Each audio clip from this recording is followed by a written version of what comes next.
Testing, testing, testing. 1, 2, 3. All right, everyone, welcome back to another Friday night live stream here at Christ-Centered Ironworks. So glad to have you in the shop this evening.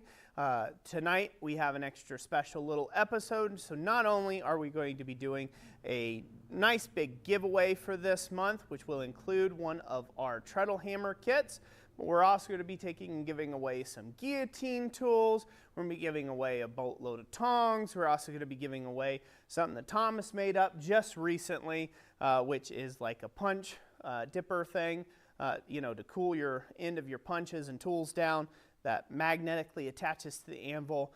It's going to be a great evening for giveaways, but the project for this evening that I'm kind of excited to play around with, because I haven't done any sort of figure carvings or animal heads in a long while. We are going to be making a dragon head this evening in this stream, possibly into next stream, finishing it up next stream. We will see how far along we can get this evening, but I want to get really a lot of expression into this dragon's head and make it look really, really cool for everyone out there. So I'm going to talk a bunch tonight about tools and punches and technique and you name it, all for animal head carving. So it should be an awesome and fun stream. Jessica right now, she does not have a mic on her. That was part of our technical difficulties. Well, our mics that we have, generally they go in a case, and that case charges the mics when they're not in use. Well, the one particular mic in question decided it did not want to take in charge. So we have that on charge right now, and we are waiting. We are awaiting it to be charged to the fullest before Jessica will be able to bless you with her melodic voice. So, who do we have here this evening, Jess? Let's see. We have Kevin Zufel, Possum Kevin, Sausage. Hello. Possum Sausage, hello. George Beer. George Beer, hello. Great Wolf Forge. Great Wolf Forge, evening. Nathan McAlpine. Nathan McAlpine, good to have you, brother. Roger Caldwell. Roger, good to see you. GWI Railroad. Hey, GWI. Dana. Dana, how you doing? Eli's here too. Eli, awesome, awesome. So, man, we got so many good people. So, 540 is, I guess, a good start, eh? I guess so. Yeah, I got some of the familiar faces and some of the regulars. Up to 52 viewers. Up to 52 viewers. Amazing. Joe Bill says hi. I enjoy your videos. Very awesome. I'm glad you enjoy it, Joe. You said Joe Bill? Yep. Joe Bill, I'm glad you like the videos. Okay, let's talk a little bit about what we're working on this evening. I'll go over to the vise. We'll go to the vise cam, Jess, because we'll be doing most of our work at the vise this evening. Okay, so I've got a pretty honking piece of material. If this turns out well, this will be turned into a different project at a later date, but this is just going to be a test forging. So this piece of material is 1 inch square. Now, on the onset, you might think, man, that's going to be really tough to work. But for making animal heads, I can tell you this, it is a lot of fun moving big, heavy material. It gives you a lot of time to push things around and a lot of surface area where you can develop a lot of expression in animal heads. So I encourage you to pick up some 1 inch square bar stock and have a play of it yourself, or even bigger if you can work it.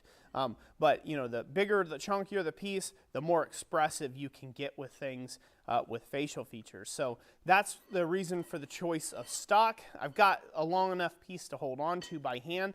That way I'm not having to monkey around with tongs. And this is a 2 foot length. So as you can see, I've got some punch marks here, some layout marks. The first ones were in the incorrect position. So those will be disregarded. But basically, I've got this every 2 inches all the way up to 6 inches long marked out. So this portion here, the first 2 inch mark, is going to be the set down for the snout. So that's where the snout and the maw of the dragon head will be. The second mark is the placement of where I will start cutting in ears for the dragon. And then this last punch mark here at the 6 inch mark is going to be horns of the dragon. So I'm going to bring those, I'm going to prick up some nice big long horns for the dragon head as well. So that's kind of how that layout is there. Now, you can mark this out however you like. You can draw on your bar. I just use a simple punch mark system. It helps keep things straight, and all those punch marks are going to disappear when it's all said and done. So I'll go ahead and get that in the fire. Now that we've shown you that off there, and we can go back to the main cam, Jess. Excuse me. I am recovering from a cold. In fact, Jess and kids and we've all been sick here lately, so you will have to excuse the coughs and the crunks and the oohs this evening, and maybe a bit of drainage. I might even have to go blow my nose once. We'll see how that goes.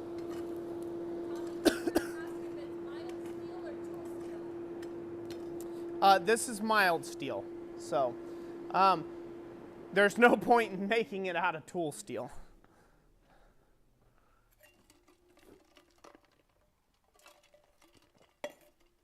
More questions, love? Yes. Dana says, I got to the store with plenty of time to spare, and y'all started on time. Hi, Justin and Roy. Woohoo!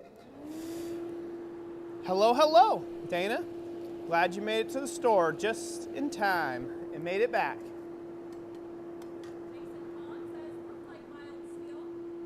Yep, it's just mild steel, so as is most architectural work is mild steel, so. Another shovel of coal. Good. Nathan says he's getting ready to go on a boat hunt, first one of the year. Okay, Nathan's going on a boat hunt. Well, that's cool, Nathan. Hopefully you luck out, buddy.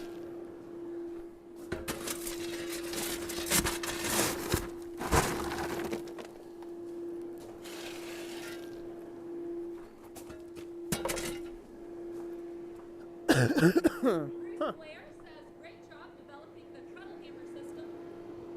Well, thank you. I appreciate that. I'm a big fan of it. But of course, I'm the creator of it, so how can I not be a big fan of it? It's my creation. At least this particular iteration of it is my creation, so. Tommy Whitaker asks if it's a cold or a coke forge. This is it's easiest way to say it, it's a solid fuel forge. I've ran green coal in this, and right now I'm running coke in it currently. Braxton says, what type of blower do you use on your forge? Right now I'm actually using a blower that I believe Rob Huff got me from, where did he get that from, Jess? Was it Pi? No, Centaur. Centaur Forge. Yep, it's a blower. It's a 3-inch blower from Centaur Forge. That I believe that's where Rob gave it to me. It was a gift to the channel. And let's see here. Well, I'm not gonna pick it up right now, but anyways, it's a good blower. I think it's like a 1-horse blower. Like I said, really good blower. Gets things pretty hot, pretty quick, as you can probably see in the camera. That's 1-inch bar stock. So I want to soak up just a bit more heat into that.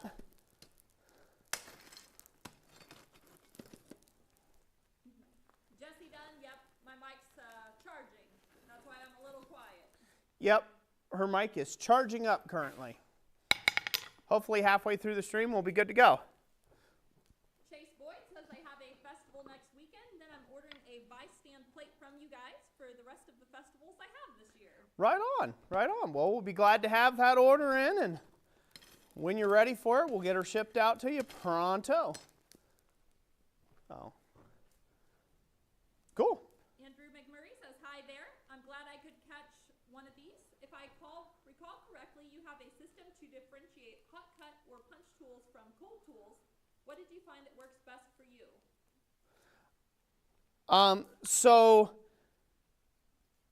let me see if I understand the question right. So he's asking that last time he recalls, I have a system to differentiate between hot cut tools and cold cut tools. Mm-hmm. Okay, so it's real simple. Tools that are used for cutting off stock cold have a blunter approach. So they have a shallower approach on their cut angle, versus tools that are for hot steel. They have a much sharper approach to them. Reason for that being is supporting the main edge. Now that's on cutting tools. When it comes to like fullers, things like that, everything in my shop is dual purpose except for the cutting edge type tools. So I can use a lot of my tools on hot work or cold work, either or. Generally speaking, anything that I'm doing cold work is not a very broad tool. Like I said, it's sharper tools are used cold for like chasing work versus like hot work tools can be a lot more broad because you're pushing and you're displacing more material around while it's in its hot state. So really it's just the profile of the working end, if you will, is the main key factor there. It's the profile of the working end. So I got this hot. Let's go over to the vise real quick, Jess. Speaking of tools, let's talk about tools for a second. So the tools I'm probably going to predominantly use in this evening's stream are two simple tools. One's just a variation of the other, but this is a slitting chisel. And if you'll notice on that tool, hopefully they can see it somewhat, it has a very sharp angle of approach or attack. Hopefully you can see that okay. Yep. As a very sharp angle of attack. This is a hot cut. This is a hot cutting tool, if you will. So you will use this for like what we're using, for this project. Now this is a bit of coil spring. Now the variation to that is a curved chisel. This is nothing more than what you've seen prior, a straight slitting chisel, and then just put in a swedge block or a depression where I could curve it with the hammer. So that's the only difference there, but they're both made from coil spring. Again, this has a very steep approach angle to the cutting edge. This is going to be used for hot work. As opposed to stuff like my butcher tools, if you notice, my butcher tool here has a very shallow approach angle to the cutting edge. That shallow approach angle is to help support the edge of that tool while working cold material. Now I can take this and I can work hot material with it too, just not the other way around. If it's too sharp and you're trying to work cold, it's not going to work, it's just going to dull your edge. Versus if it's too blunt and you're trying to work cold, it'll still work. It'll support the edge and you won't dull the edge. You just might not get a whole lot of work done. So it's a balance between the two of those. But the main thing I'm going to be using this evening is this slitting chisel and then this curved chisel. Now, when I prick up the horns and the ears, I'm going to start with the straight chisel and then I'm going to come in with the curved chisel, and you'll see why here in just a second. Let's go back to the anvil cam, Jess. The very first thing I need to do, however, is I need to take and set down where the dragon's maw or face is going to start at, basically where his jaws are going to be versus where his eyes are. So the very first step in this is I'm going to put a very small,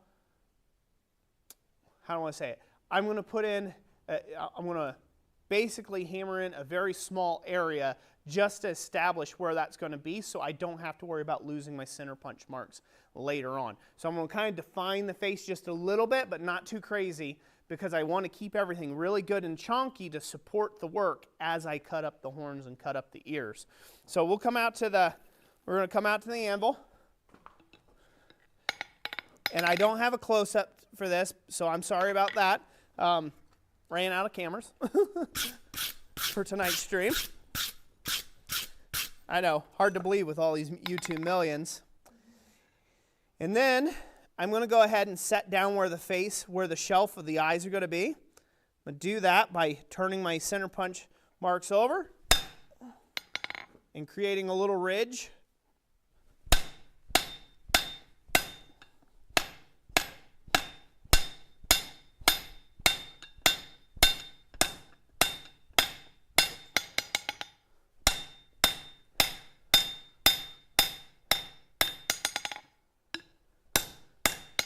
It's just important for your hammer blows to be accurate for you to hit your mark every time. Again, I'm not going to draw this out too much more. I'm just trying to establish where that's going to be at for a later date. So I'll go over to the vise and I'll show you what we're talking about there, what we've established. Is that light too bright? I feel like the light's a little blown out on my end. Excuse me. Can you see that line?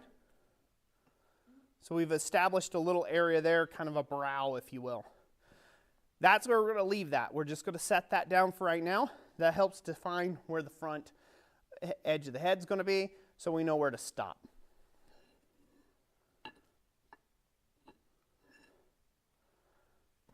All right, back into the fire.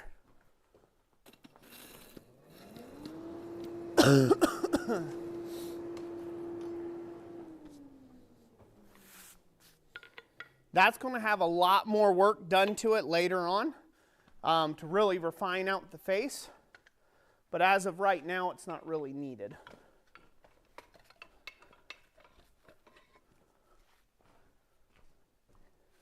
If I do any more of that work, I'll switch to a little larger hammer because I am working with 1-inch material.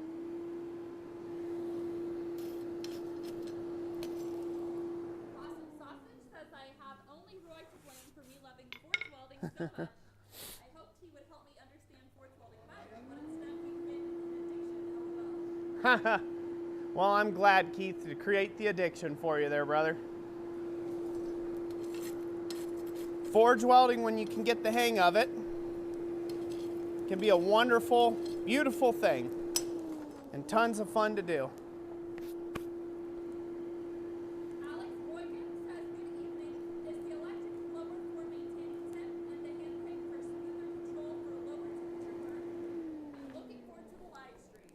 Okay, so the electric blower, the thing behind the electric blower is coke, blacksmith coke, requires a good amount of air to get it up to temp. As where green coal, if you start with green coal, and we're kind of producing your own coke as you go, all right, like working with a green coal fire, you can get to temp a lot quicker with less air. So coke requires more air because it has more surface area in order to heat up. Coke has a lot more insulation in it. That's why we forge in coke. We don't forge in green coal. Green coal gets converted to coke. But so the reason for the electric blower is to help me get there, and so I'm not cranking all evening long to try to keep that fire up and have to like really rev after it to keep the fire up. So the electric blower just makes it a little more efficient, but is not necessary. Now, I like the hand crank blower because the hand crank blower is so much more controlled when it comes to forge welding versus having the electric blower.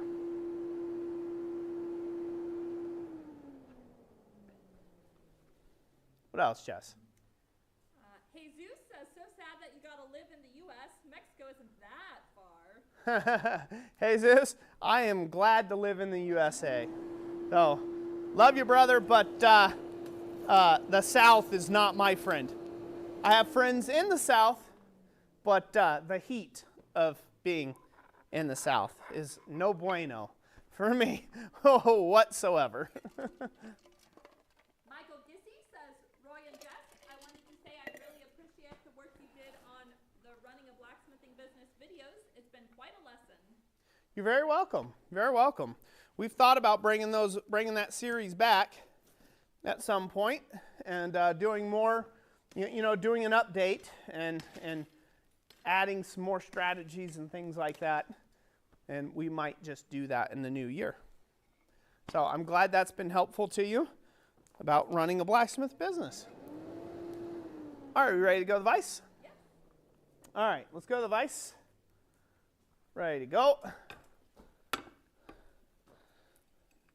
All right, so now we're going to go ahead and prick up these ears the way they ought to be. And we're going to start with our slitting chisel. And we'll start cutting almost straight in. This is just to get it established, get a a hook established, and then we can start going and running along the bar.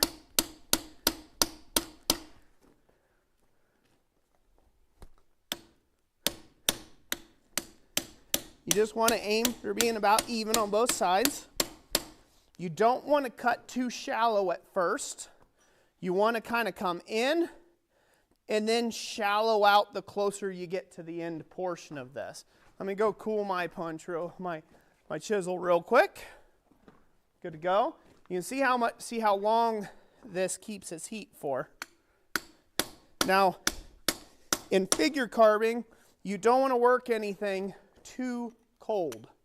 So, colder you work things, the closer you get to things fracturing on you. All right. We're going to stop there. Cool as chisel again. I might end up using that tool of Thomas's this evening. Before I go any further, I'm going to go ahead and brush it.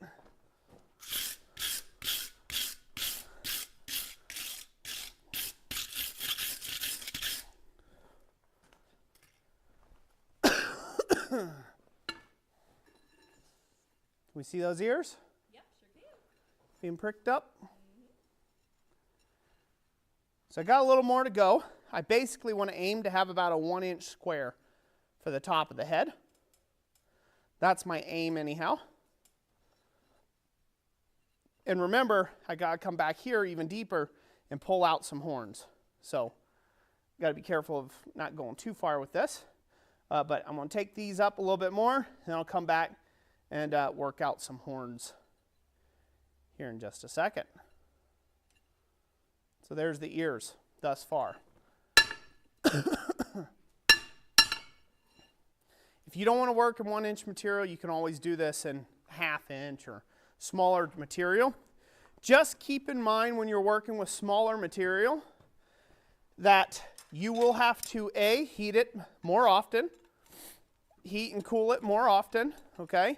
Working with smaller material, but also you won't have as much margin of error when you're working with this, when you're working with your steel, okay? You won't have as high a margins of error if you work with smaller and smaller material. The smaller the material is, the less forgiving it is.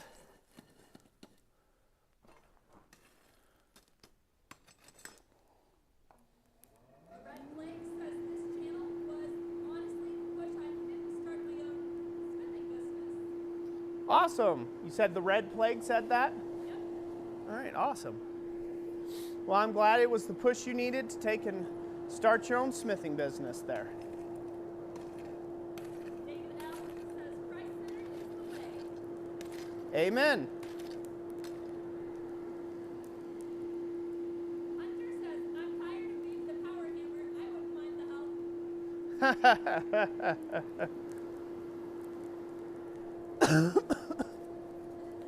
Jesse Dunn says, thanks for Roy. I learned how to forge welded corners and been making earrings this time with them. Well, you're welcome. I'm glad I could be of service. Glad I could be of service. Todd Good says, man, it's been so long since I've caught one of these. Man, have I missed you all. What are we making today? Well, what we are making today is a dragon head. So, yeah, just doing a bit of figure carving. And we're going to be doing a giveaway later, so good to have you here. Now, as I heat this, and I've separated out horns, or ears, I have to be careful I don't roast those right off in the fire. So those are turned up, not down towards the air blast. Just making sure everybody's aware of that. I'm getting it hot enough, I'm taking the air up hot enough to heat the steel, or to get the forge temperature up, but not enough to where the air is continuing blasting my material away. So,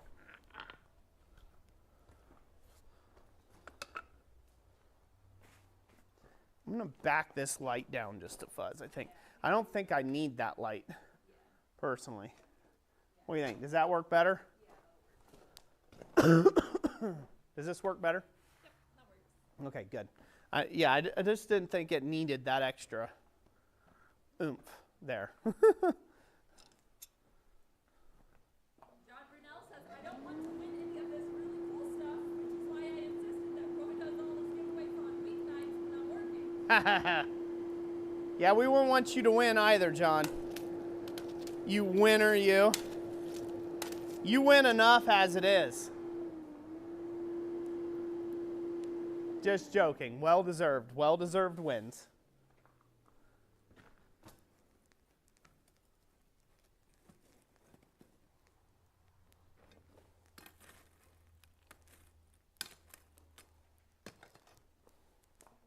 Eric Tallison says, this is my first live with you. Already a wealth of knowledge shared. Awesome work. Very awesome. And who was that? You said so, Eric Tallison. Eric Tallison? Well, thank you. I'm glad you're here with the first live, and glad you're finding it valuable so far. Roger Caldwell says he finally finished his new shop. Woohoo! Congrats, Roger. All right, we ready? Let's go to the vise. Okay. So I'm locking things horizontal in the vise here. If you didn't know, horizontal is a word. Now I'm going to come back in with my curved chisel.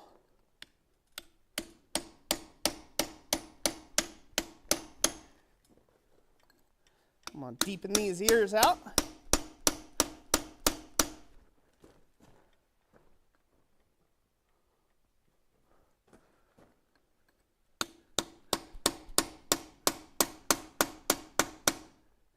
There we go.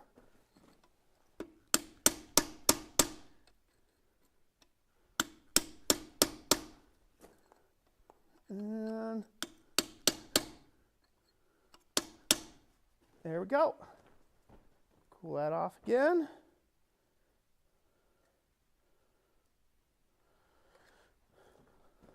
Sweetness. Cool off my straight chisel. Hopefully that's cooling it off. All right. Sweetness. Give it a little brushy brush. I just don't like getting too much scale build up on them. So I give it an occasional brushing, especially with long heats.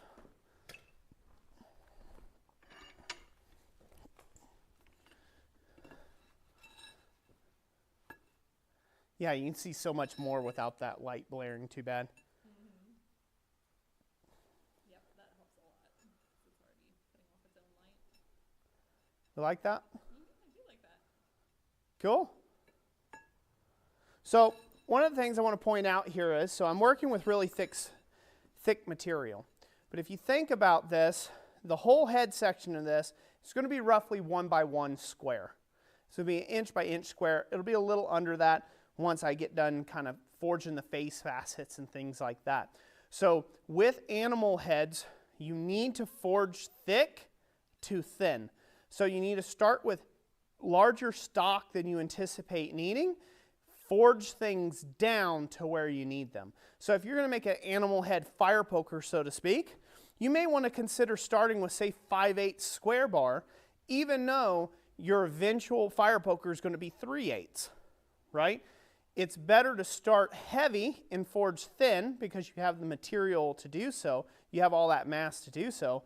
Than it is to try to get extra out of or be very conservative with a piece that is, say, 3/8 square. It's an awful tiny little animal head you're going to put on 3/8 square, or you're going to have to upset, or you're going to have to do a bunch of forge welding.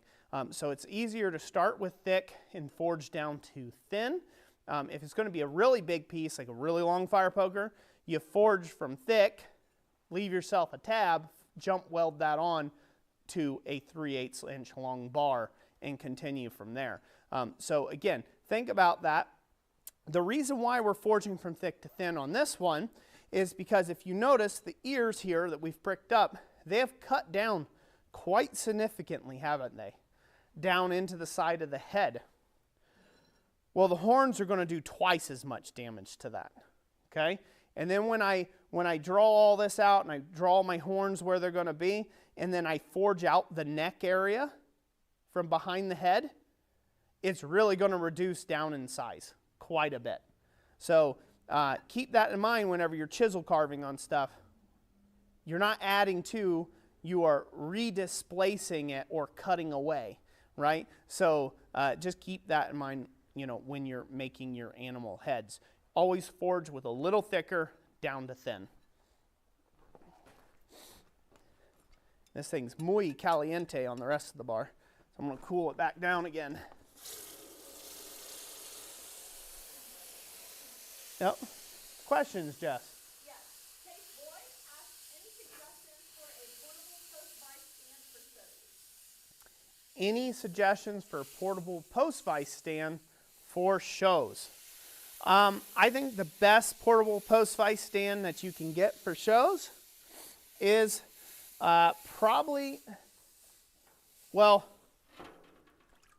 I'm a big fan just because I've got one myself. If you notice the stand, can they see that stand, Jess? Freestanding one? Okay. So I'm a big fan of freestanding stands, if you can get them, where they're like a post. And so my suggestion is that you get something like a truck drum, like a, you know, like a large, like a tractor, semi-tractor drum, brake drum. And then you weld yourself a bit of pipe to the top of it, and then you have a tool rack, much like I have on my vices around here or that I sell, that you have a nice, at least a nice big flat area where you can store tools and hammers and such.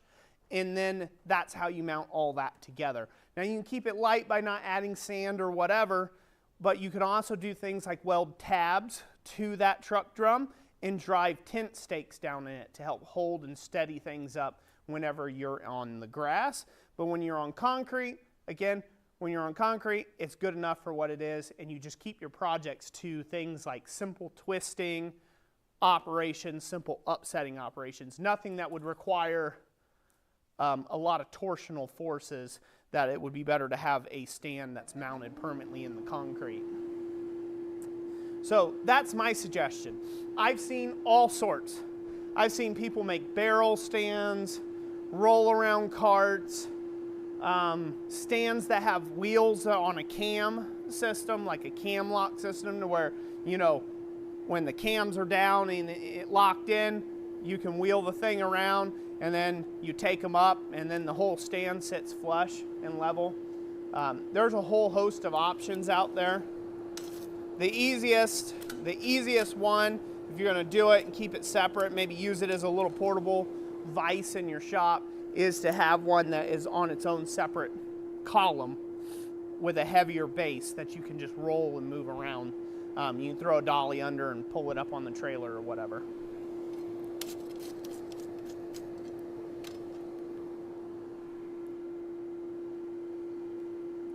Alex Boykin says, any opinion on foot vices? Been looking into wood-framed ones as a DIY option, but nothing else for the challenge of building something new. Foot vices. So foot vices, for those of you who don't know, my opinions on foot vices.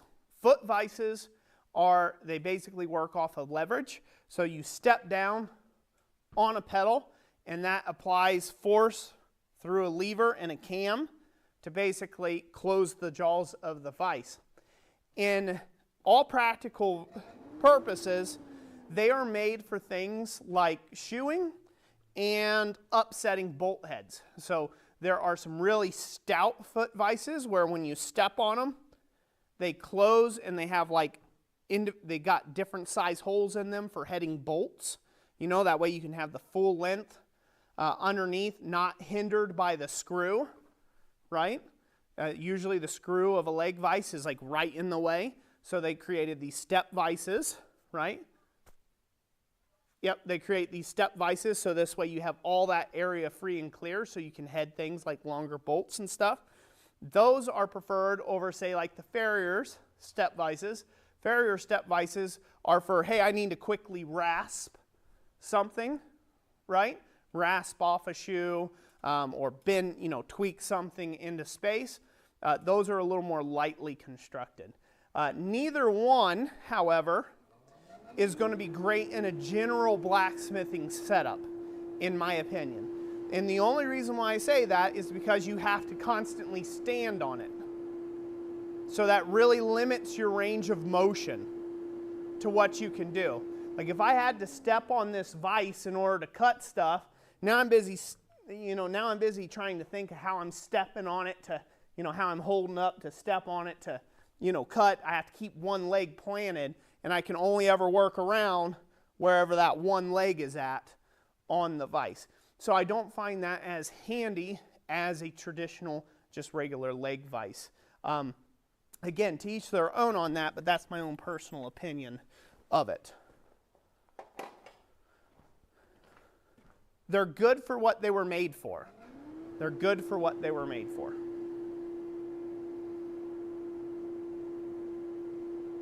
Go ahead, babe. Nathan McAlpine. So instead of going hunting, he said he was doing some pumpkin carving first. So he says, pumpkins are carved. Roy's voice was encouraging. Well, I'm glad my voice was encouraging for your pumpkin carving. There, Nathan. Yes, thank you, everybody. I mentioned, I said, random note from Jesse that you're building me a new studio space, larger.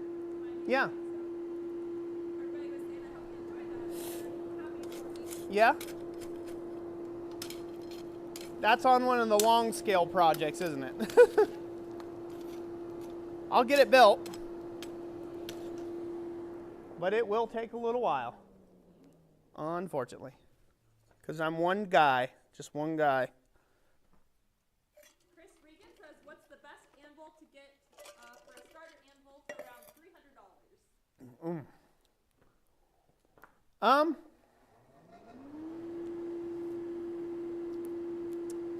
$300. I'm not really in the anvil game as of right now, so I'm not sure what they have en masse out there. I would say in general for a $300 anvil, I think that puts you smack dab where the Achayos are out there. The heavier Achayos, like the 137 pound, I think, Achayo anvils. So I would recommend that if you're trying to spend right around that $300 range.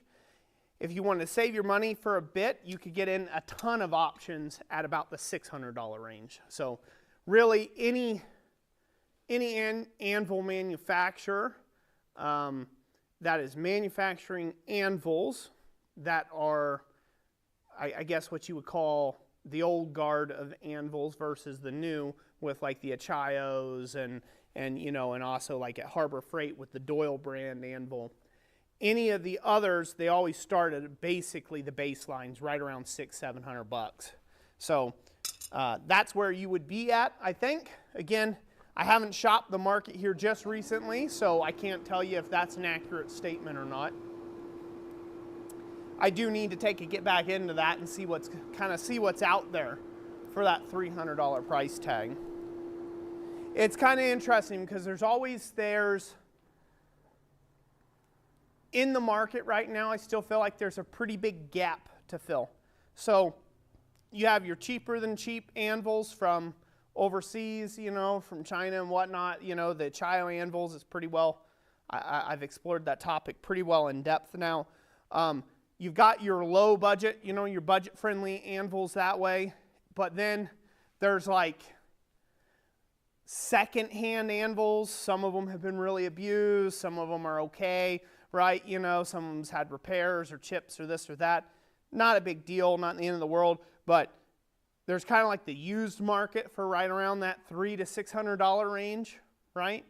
And you can find everything from Fisher anvils to small Peter Wrights, things like that, and Vulcans, and you name it, kind of like a little bit of everything, just a hodgepodge in that range. And then it goes from that to $1,000 and up for like brand new anvils from, you know, some of the bigger manufacturers of them.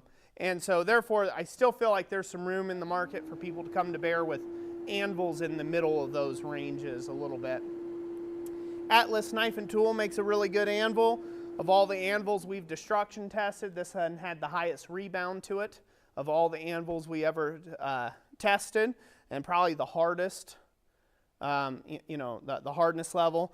So I liked it enough. I made it part of the Treadle hammer kit that's permanently mounted in my shop for that purpose. So again, that's a good anvil, and I think it's close right around that $300 mark, if I'm not mistaken. It's within that range. So yeah, so that would be my suggestions. I know, not very helpful. I'm sorry on that. I haven't been in the market for a hot minute. All right, go to the vise, Jess.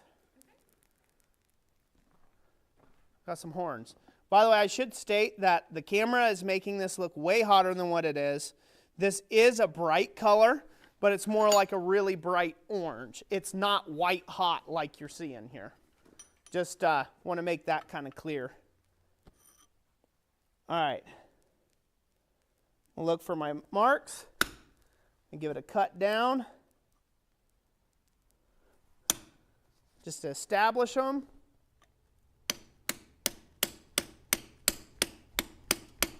I'm trying to get as horizontal on the bar as I can because I don't want these horns going to China. I'm trying to dig them that deep. Whew. The glove is smoking hot. Robert Lana says he just put a deposit on a Holland anvil, 440-pound double horn. Woo! Spinning that big cheese.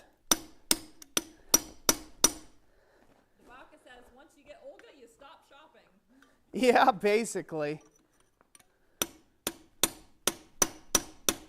It does tend to work out that way. Excuse me. Now I'm going to go in my radius. They're teasing me because somebody asked if we were married. I said, yeah, we're married for 15 years. And Corey's married. I was like, wait, wasn't it 16? Yeah, it's 16 there, beautiful.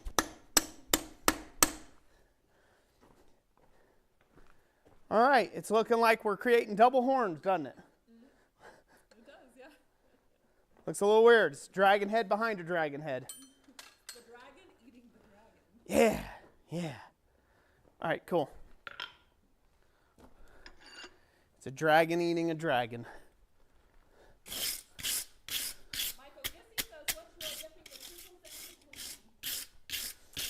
I was wondering how long it was going to take somebody to ask that. What am I dipping the chisels in? Well, I was handed this handy little tool before we got this stream started this evening that Thomas made up. Now, he saw this on YouTube, on Farmstead Forge's YouTube channel. And the guy basically took one of these Harbor Freight magnets and mounted it to a piece of 1.5 inch square tubing. And that way it could easily be mounted to the anvil so you can cool your punches and your chisels. What I'm using to cool the punch and chisels is just standard beeswax, just a little bit of wax there. So I've got this mounted to the vise, and that's what I'm using to keep the end relatively cool. So there you go. That's what we got so far. Get it hot again. You know, like you do. Like you do. Rich Hartley asks, what type of gloves do you recommend? Anything to shield you from the heat. I do not have a recommendation for gloves. I buy my gloves at Harbor Freight. So that's basically it. Whatever's cheap and will shield your gloves. Now, that being said, I will say that Kevlar gloves are nice once you've broken them in a little bit at isolating your hand from heat, a bit better than leather. However, Kevlar gloves in my opinion, are a little hard to work in. They're not as nice to work in as a leather glove. But that's only because probably, I've learned, I cut my teeth on leather gloves, right? Like that's what I started with using, and Kevlar wasn't really around when I started. They were not cheap, by no means, when I first started smithing. So I just went in with leather. And yeah, figure if it was good enough for the old guys, it's good enough for me. Smith's been using leather gloves for a long, long time. So just tried and true. These I got from, actually, John Burnell. These are Condor. They're pretty good. I like them. But they're just a leather glove. They're, cowhide, basic leather gloves. So I'm not partial to any. Here's some cheap ones from Harbor Freight. The knuckles are all blown out in them. I'll use these until, well, there's less useful glove than there is, where I've got more knuckles sticking out than I have glove, right? But, yeah, I just use them until they're wore out. I use them quite frequently for just about everything, so I go through gloves. I go through probably 20, 30 pair of leather gloves in a year. So, lots and lots and lots of gloves. Speargrass says, I've only ever seen Roy use gloves for chiseling and punching that I can recall. Yep, basically.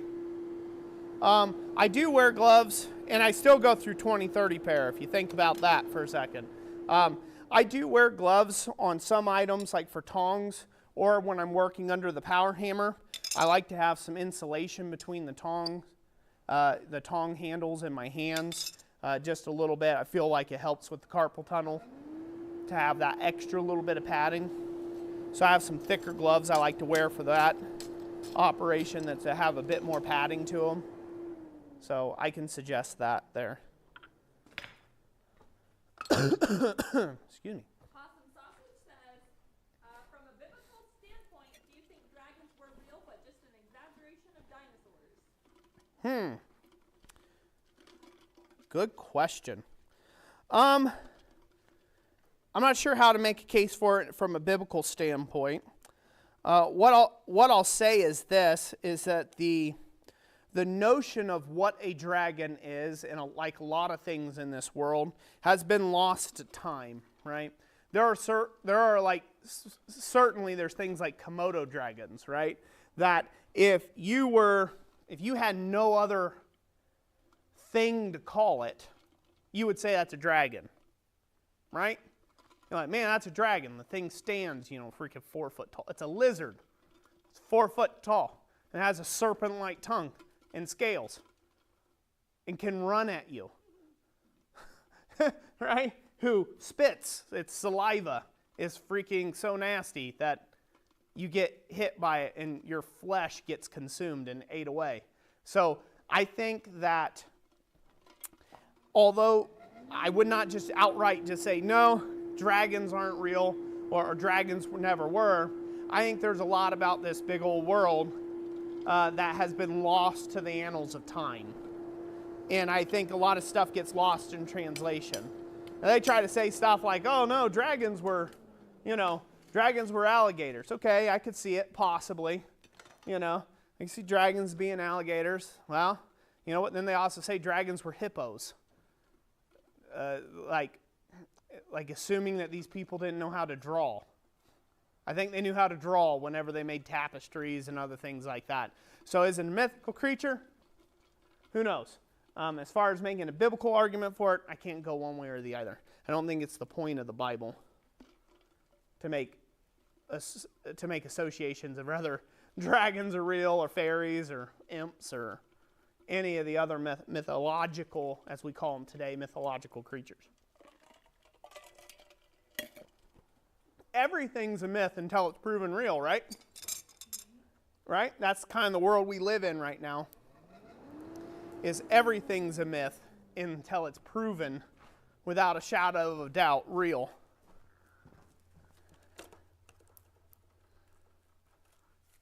I'm sure that is an interesting conversation going on in the comment section right now. Let me change batteries on this light real quick. Give me 1 second there, ladies and gentlemen. I'm walking into the other room to grab some new batteries.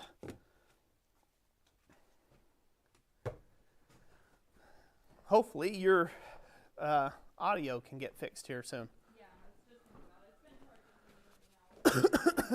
Yeah, it's not showing that it's pulling up any extra bars though, so I wonder if it's a problem with the actual unit itself. All right, got my light back on. Boom, got the light on. Yeah, it's an interesting thing when you talk about cryptids or cryptid zoology or anything like that. You know, same thing, Bigfoot real, right? Is Bigfoot real? Some people say yeah, some people say no, some people swear that they've seen him. You know, there's just infinite number of things. I like to leave the possibilities are open. Just like some people say like the Leviathan or the Kraken, right? Some people say it was real. Well, it was drawn, right? The Bible talks about it. Then again, some people say that's all nonsense and hearsay. But I think it's just mentioned. I'm not sure whether it is meant to be debated upon, whether that lends or discredits anything just because it's been mentioned somewhere. So now that we've got our horns started, we've got to create a bend. So I've got to bend it down somewhat to create some space so I can get more horizontal as I drive the horns forward. So right now, everything's in one flat plane, and that's going to create a problem, right, for me to continue to push the cut along the bar, along the length of the bar, because my handle is going to inevitably smack my hand right up against the searing hot steel. So I need to create a conveniency bend for the time being so I can get more purchase and get at a lower angle to drive that through. So that's what we're going to do now. I'm going to go ahead and create a conveniency bend in this piece. I'm going to use a nice pair of big scrolling tongs here, scrolling forks. This is just a 1-inch round that's been bent in a U and welded to a piece of 1-inch square bar stock. I'll set that in there in a place that makes sense for me. Tim O'Connor, thank you for the $5 shipping donation. Hey, thank you, Tim. Greatly appreciate that. Get this locked in here. Yeah, there we go. All right, we see that? Mm-hmm.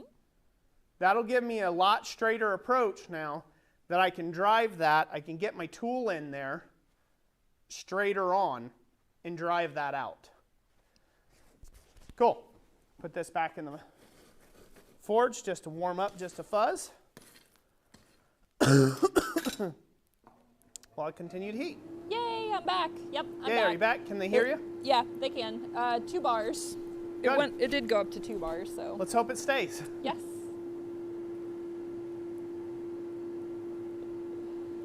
Hello, Mr. Crawford. Hello, Mr. Crawford.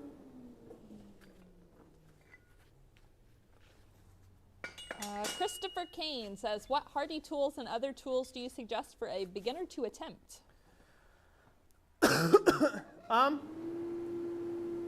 So you want to have a hot cut hardy of any type. Hot cut, cold cut hardy, doesn't matter. A hardy, something that's a triangle that has a leading edge that you can cut stuff off. That should be your very first tool you make because you will be using it for the rest of your life, basically, as a blacksmith. It is just inevitable. It's quintessential. You got to have a hardy tool, a hot cut hardy to cut things off. I would say the next tool to a hot cut hardy, not overly hard to make or produce. And we'll just go over to the vise and let's answer this in detail, shall we? Sure. So they can see what I'm talking about. So hot cut hardy is needed. Number 1. Don't make any other tools for your hardy until you have one of these. You're going to use it for life, okay? The next thing is a bick. So this, some people call this a cone mandrel. That's not what this is. This is a bick. It's not a bick iron, it's a bick. A bickern or bick iron is basically a curved piece, so it changes direction. It's not just straight like this, but this is a bick. So what a bick is essentially a cone. It's to replace your horn. It's a small, think of it as a smaller horn for your anvil, if you will. What this allows you to do is to have your orientation of your horn pointing skywards for when you take and make loops on the end of handles. It allows you to line that up and make that a little easier. So you can get in there and you can work this piece and you can look straight down on top to be able to see how you're progressing with rounding up your piece. Versus on a horn, you're working in this direction and it's hard, you have to keep taking it off to look at to see if it's round enough as you work the piece. So I would say a bick would be number 2.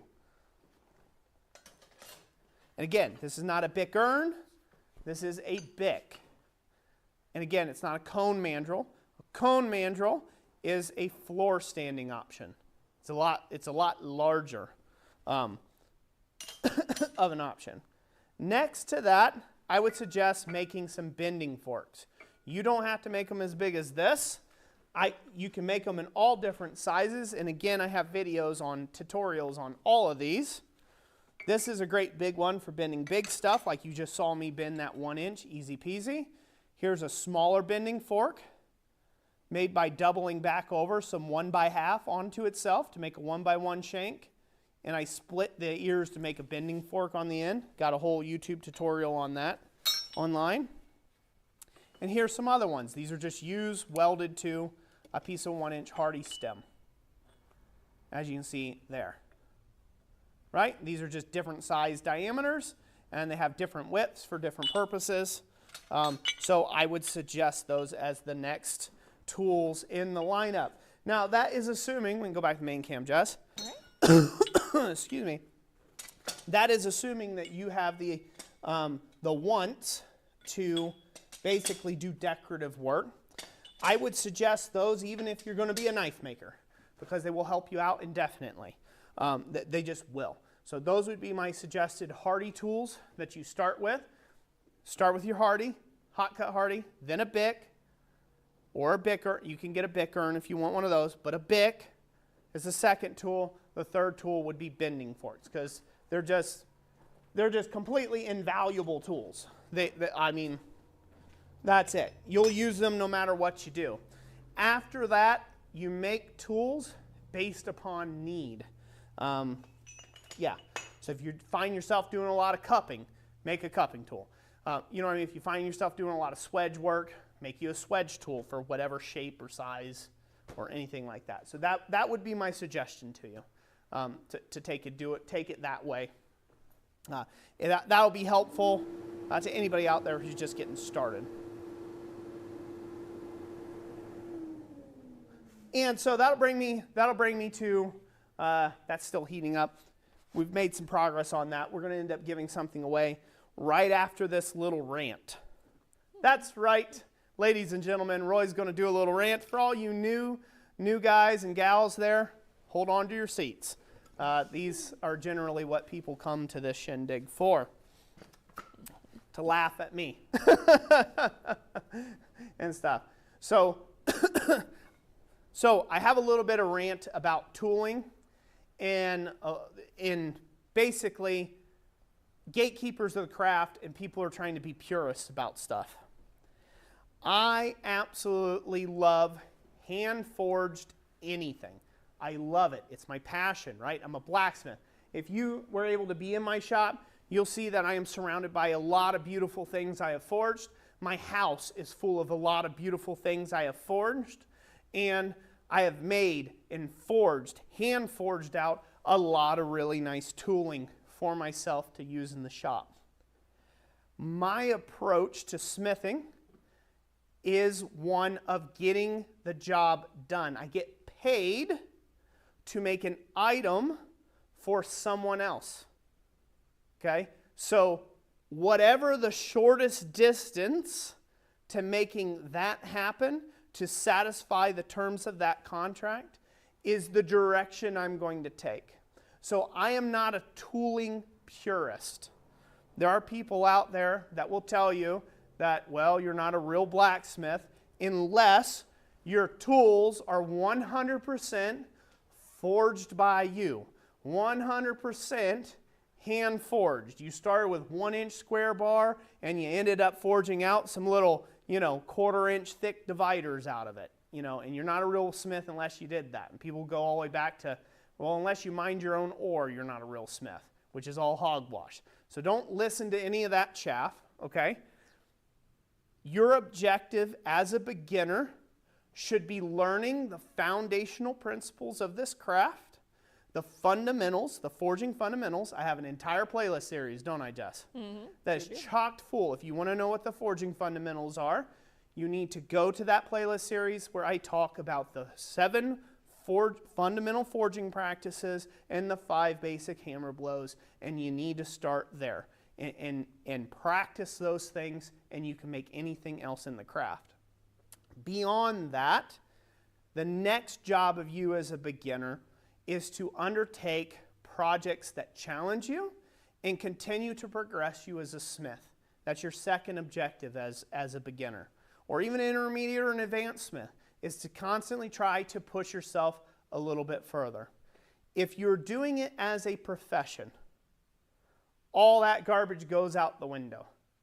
The only thing that matters is the bottom line, and that the project gets done on time, it gets done on budget, and that it is what the customer asked for and wanted, right? And so you're keeping those in balance. So do not listen to the smithing purists out there, right, saying that you can't use an arc welder and still be a blacksmith. They're useless people, just useless. That may be your own opinion for your own shop. Maybe you don't like using an arc welder, that's okay. But don't go around telling beginners that they can't smith unless they're unless they're smithing on tools that they 100% forged by hand. And I'll show you a case in point. I could easily have forged this with all the necessary stuff and riveted it together. See this big? Can they see this big scroll form just fine? Yep, sure can. I could have very easily had to do all that, but it would have took work. It would have took hours. More hours than I wanted to give it, right? Mm-hmm. So I forged the scroll of my scroll form, and then I welded the parts that make this fit to my anvil. Why? It was quick. I'm not getting paid to make scroll forms for myself. I'm getting paid to make scrolls off of this scroll form. Yeah, that's right. Yeah, making it off of this, I know. Just not doing it by hand. You're not a real blacksmith anymore because you're not doing every single scroll by hand, even though they've been using scroll forms since like the 1300s, right? I didn't have to forge out every element on this. I forged out what was necessary to forge, and then I shortcutted my time investment into making the tool so I could get on to making the project that was at hand, right? So a lot of my tools are that way. We can take a look at one that is fully forged. It's still a big scroll form. Not quite as big as this. But here's one that would have been made traditionally. Let's go to camera number 2, Jess. Sure. This one's been made traditionally. Okay, here's my scroll form. See how I double back that bar back on itself? Mm-hmm. And that way it fits in a 1-inch hardy hole, or it can be gripped in the vise, just like so. And now I can pull my scrolls around that. So this is done with forging. I believe I got a video on making this too. I think so. Online. I made this for a video here on YouTube. So there's one that would have been traditionally made. This would have been just as good. I could have saved myself that much bar stock just by making this up and welding a tab on the bottom of it. Or welding a hardy stem. Put an arc weld on there and just boop, good to go. I could have saved myself, 25, 30 minutes of monkeying around with this on the project just because I added a little bit of weld into the process. So do not be afraid to use modern equipment to undertake things, even traditional tasks. This thing comes up a lot when so you're working by yourself in your shop, which I'm assuming most of you are. You work by yourself in your shop. You only have 2 hands, unless you're, by a nuclear waste site or something, and maybe you have 3 hands somewhere. You got an extra hand somewhere that you can help. A lot of traditional joinery requires multiple people to do the process well. Because let's say you have 2 scrolls that you want to collar on a center stile for a gate. Well, now, how many hands you got? 1 to hold the scroll, 1 to hold the scroll, 1 to hold the stile. Say that's locked in the vise, but you don't need that. 1 to set the collar, 1 to hammer the collar closed. You see where that could be a problem? Well, what's a little easier for somebody who's making traditional ironwork, but want to make it a little easier on themselves? They're still going to put a collar on it. They're still going to make it like you would do traditionally. It'd be a little easier to just put a little buzz box tack just to hold your stuff in place so you can set that collar by yourself. Don't be afraid to have to do that if you need to in order to undertake or to make projects go out the door or to help speed yourself along. It's not cheating. It's not lower class work. It's not, the devil, right? It's just you're doing what you have to do because you're not fortunate enough to have a shop with 15 extra pairs of hands to grab stuff and help you set all your collars on that gate, right? So you may have to use things like a little buzz box tack to hold stuff in place, arranged, while you get them wrapped or while you get a collar put on, right? Or maybe maybe you have to use something to take and hold it in place. The traditional method would be drilling and pinning. You would drill, put a pin in it, like a flush rivet, and then you would collar over it. But still, that would still be traditional. So you working as a one guy shop, say you don't have a striker working with you, it could be quite laborious to forge tools by hand at the anvil for the hardy tools, right? It could be quite laborious. It's a lot easier with a striker. If you don't have a striker in your local area, please, by all means, take the shortcut and weld you a 1-inch hardy stem on the bottom of your tool, or whatever size piece of pipe or whatever you need for the hardy tool. Because the hardy tool don't matter. What matters is what you produce with it. That's enough of that rant. We'll take a momentary super chat advertisement. Go ahead. Let's see here. Possum Sausage sent $10 and said to help pay for shipping my tongs. Wait a minute. Well, thank you, Possum. We greatly appreciate you, brother. Rigid Ironworks sent a $20 super chat. Says, just in time for the rant. I would hate to miss it. Thank you, Rigid Ironworks. You should sit down, Jess. Everybody's looking at your I have it off for a moment. face. Okay. Yeah, I just need to stretch my legs. All right. Corgi Forge sent a $2 super sticker of a number 1. Thank you, thank you. Thank you to everybody for the super chats and super stickers. Greatly appreciate it. I'm sure that rant has some interesting comments. It does. Corey Shire says, Roy, how much do you want for the scrolling jig? The big one. The big one. How much do I want for it? Lots of monies. Lots of monies. Yeah, that scrolling jig I actually made in class. That's a huge one. And that's patterned off of another guy's jig by the name of Jamie Geyer. We made those. That is 1/2 inch thick by 1.25 inches. Is it 1.25 inches, 1.5 inches? I think it's 1.5 inches wide by 1/2 inch thick material.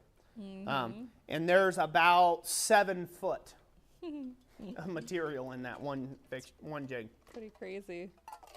GWI Railroad says, well stated, Roy. I love using the tools I have, even if they were purchased.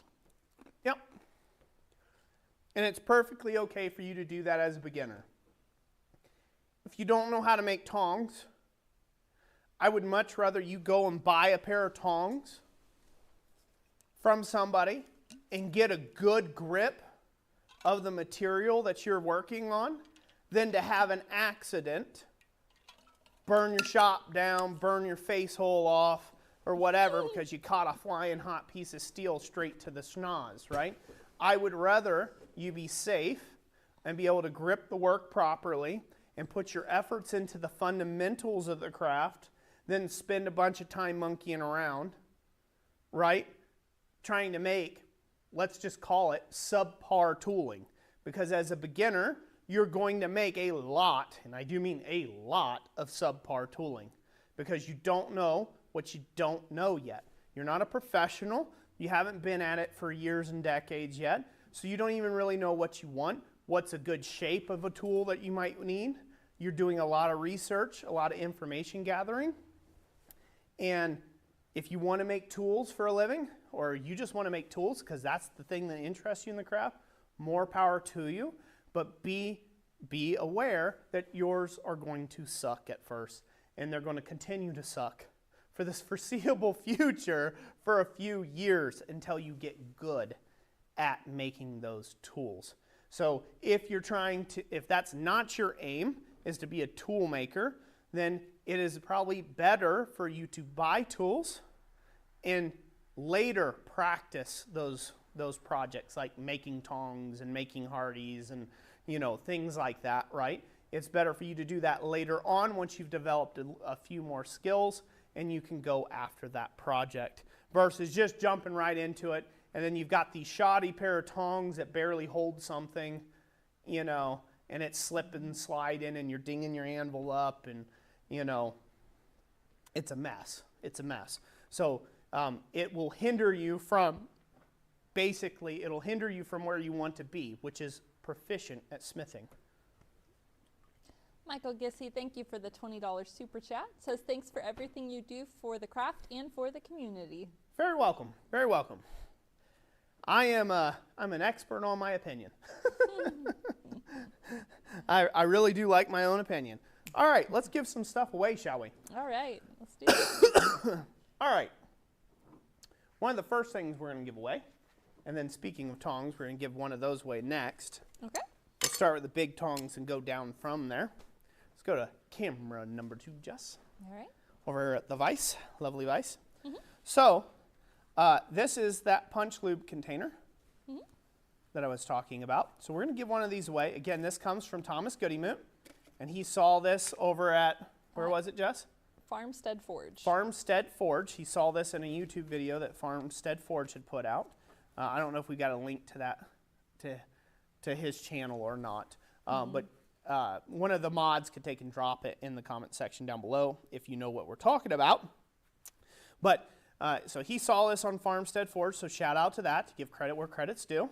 What this is this is a punch lube container that's magnetic, and you can set it on vise, anvil, or whatever. So Thomas went ahead and made up 2 of these to give away during this live stream, and there'll be some more to give away during the Christmas live stream when we get to Christmas. So I'm going to go ahead and give away one of these now first. This is the tall. Jessica, one. Okay. And we're going to rat-a-tat-tat the anvil, and we're going to give it away to one lucky individual. So if you're new here, this is your first stream, the way we conduct these giveaways is Jessica scrolls at random in the comment section, so you have to be actively commenting, okay? And she picks one name at random. So she'll scroll, and stop, and whoever that cursor lands on, that is who she picks to take and win. And that happens at the end of my ringing of the anvil. So when I'm done ringing the anvil, that's when she picks the person in question. Sometimes that takes a moment for the chat to even stop the blur enough for it to catch up. But so that's how that works. There's no purchase necessary, but you will need to get with us through the contact email in the description within 24 hours to claim. If you don't, we give it to somebody else next week. We're not going to hunt you down. I'm not going to go find you on Facebook. I don't really care. It's your job to get a hold of us with your contact details and through the contact email, your address to ship it to, all that. It's all spelled out in the description of this live stream. We aren't going to hunt you down. Not at all. We don't care. So do your own due diligence, get with us, and we will get this shipped out to you free of charge, 100%. And this item and the next punch loop thing and the tongs and everything but the treadle hammer kit is open to worldwide shipping. So this is a worldwide giveaway. We will ship it to you anywhere in the world. Okay? Yep. All right. 5, 4, 3, 2, 1, go.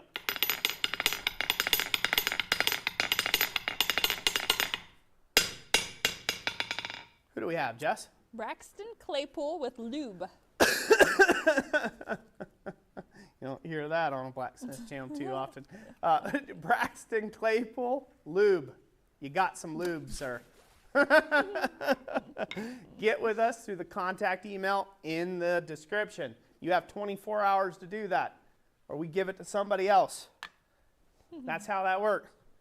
All right, let's go back to the camera number 2, Jess. All right. Unless we were still already there. No. No, we're good. Yep. All right. So these are Tom Tongs. These came in from our really wonderful channel sponsor this year, blacksmithsupply.com.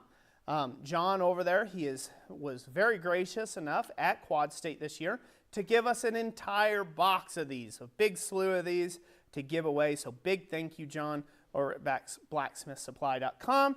Be sure to go check him out. He is this channel sponsor this year, so hashtag actually a sponsor. So be sure to go show him some love. And these are pretty reasonably priced tongs, and I do have a full lineup set here in the shop that I'm using. But these are the 3/8 version. These are the TC203 V3/8 Tom Tongs, as you see. Nicely made, good machine. Got this little balls on the end, so if you put like a spring clip on them, right, it won't slip off the ends. Really nicely made, and they work really well. So we're going to go ahead and giving a set of these away next. We also have some 1/4 inch and some 3/16 ones coming up here soon. So we'll give those away here in just a few minutes. So we're starting with the 3/8 inch? Yep, the 3/8 inch. And guys, I apologize 100% for the cough, but I've got like a frog in my throat. I'm really trying to keep it down, but Take off the mic for a minute and go get a drink or cough or yeah, whatever. might need to. But we're going to give those away. Okay. So comment something in the comment section, something that has to do with tongs, and we'll give it away. Okay? Okay. Is there any questions on that, or everybody good? Everybody's commenting. All right. 3, 2, 1, go.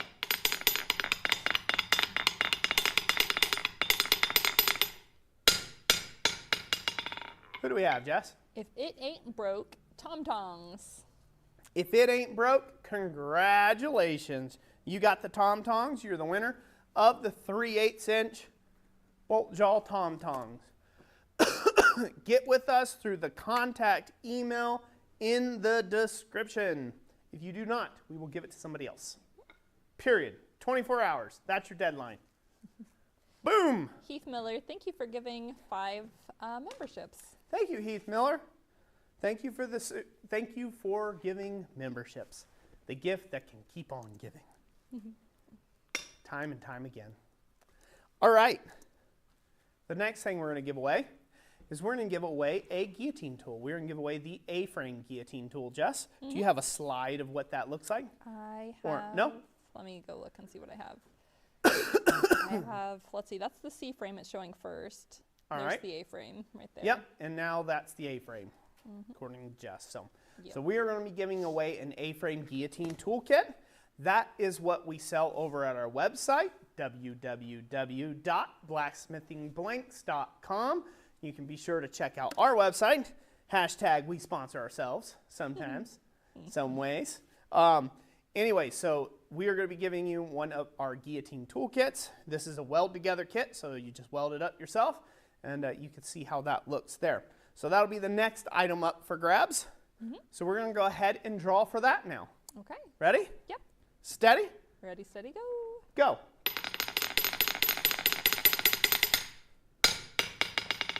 Who do we have, Jess? We have Red Plagues with Guillotine. Red Plagues, guillotines. Congratulations. You're the winner of this A-frame guillotine tool. Get it with us through the contact email in the description. And that was Red Plagues? Red Plagues. With the plural, like three S. S's. Three S's. Red Plagues. Sizzle, sizzle, sizzle. Congratulations to the winners of those. So we still got 2 pair of tongs to give away, 1 thing of magnetic lube to give away, another C-frame, and a Treadle hammer kit this evening to still give away. So we'll do that after we make a few more cuts on this dragon head. Excellent. What do we got going on, baby? What do we got going on? All right, we got Possum Sausage asked, how much do you want for Olga?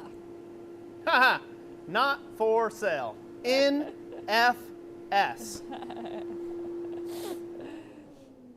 Musical Metalworks, where do you buy steel? Depends on the steel. I have bought steel all around.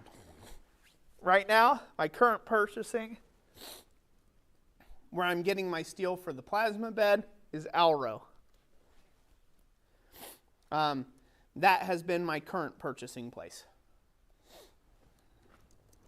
They are under some new management, and they have been treating me decently here recently, so I've been going to Alro. Braxton Claypool, yes, you can enter for the other prizes. The only exception is we have decided to limit the main prize.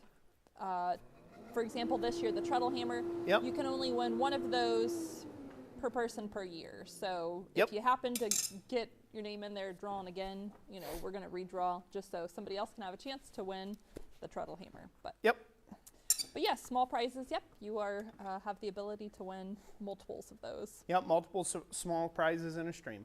Let's go to camera number 2, Jess. All right. Woo. He's been sitting in there a while. All right, I'm locking that with the arch up that I've created. Now I come in here.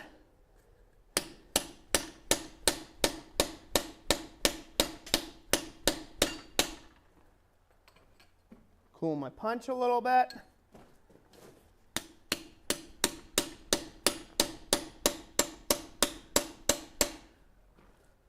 See, I can get at a much lower angle.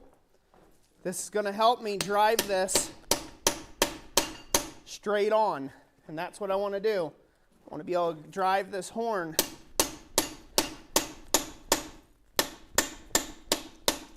straight on without going too crazy. So what I'm looking for is I'm looking for a split down the middle, and I'll show you this in a second.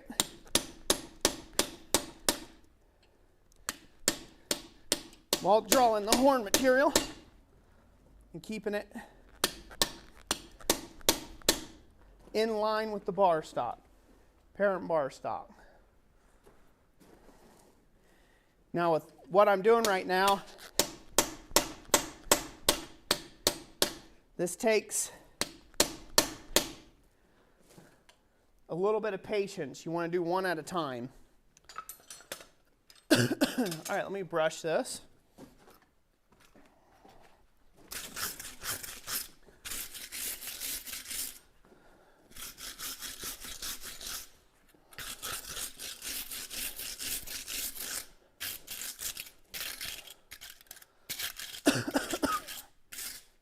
All right. Good. Yee.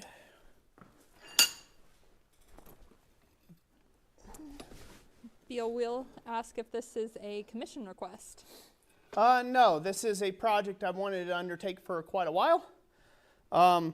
If this turns out any good, this will become part of a much larger project I have in mind, which is a pair of dragon wall sconces that will be holding copper lanterns, and this will be a full body dragon. So do you see how big that horn's becoming? Oh, yeah. Mm-hmm. Right?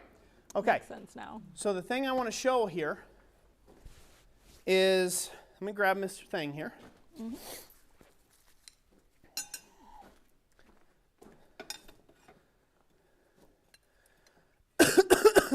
So do you see how I'm keeping the one edge of my chisel almost dead center, just off, slightly off the dead center of what the head is? Can they see that there? Mm-hmm. Yep. See how that cut line's there? Mm-hmm. That's what I want to do, and I want to do that with my other one. I want those two to match and meet up. And if I do that, if I keep that dead center like that and I don't wander, then I know I'm not cutting too deep in one direction, and I'm not cutting over. If you cut over, you're going to have problems. So I want to keep to the other side of this ridge, just like I'm doing with this horn. So I'm going to cut this horn all the way down into the base of these ears. Mm-hmm. And that's going to be one really nice big horn that I can play with later on. Okay? But if you notice, again, me being able to drop this at a much lower angle with the chisel, by bending that head, right? Instead of coming in with my angle attack like this, now look how I can come down. I can come right down and even chisel up and out, right?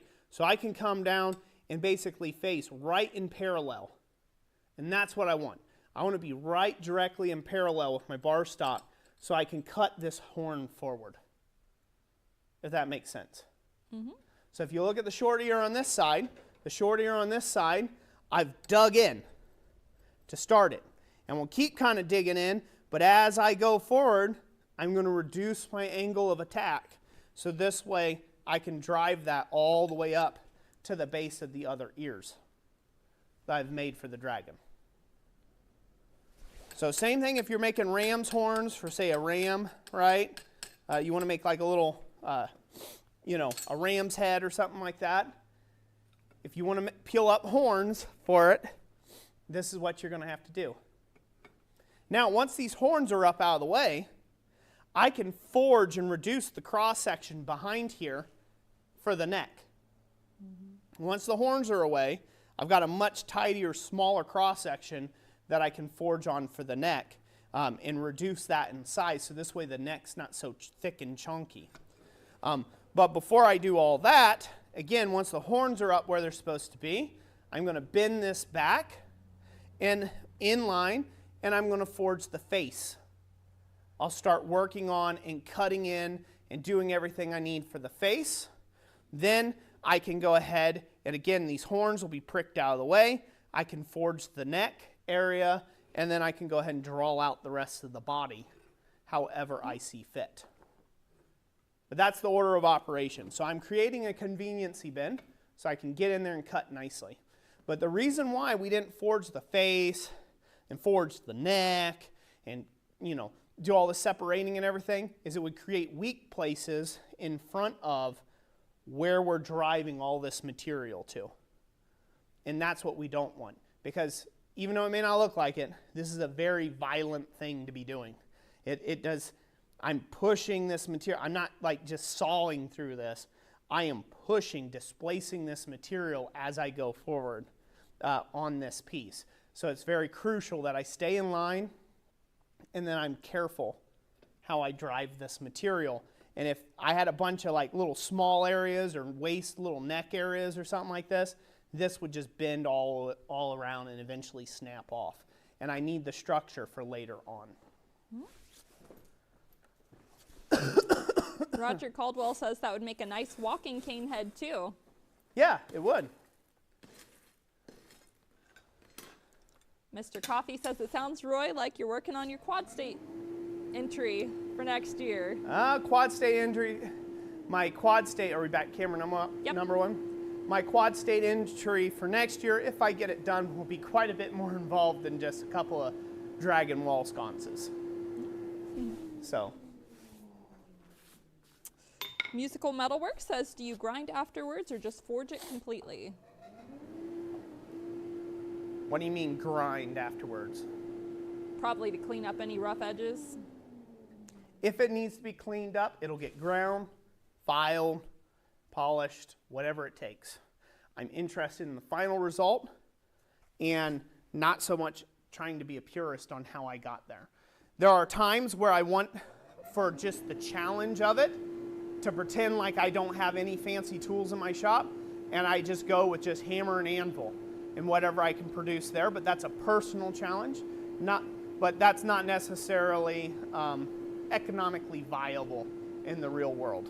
So for me, this particular project isn't about being a personal challenge. The project itself is already a challenge, so there's no need in making it more difficult by saying, oh, I can only use a file on this or whatever. It's already a big enough challenge as it is. So if I need to clean something up, it'll be cleaned up. I'll grind it or do whatever it takes to make it to the quality that people have come to expect from my shop. George Constanza says, are you going to continue the dragon in later videos? Would love to see more.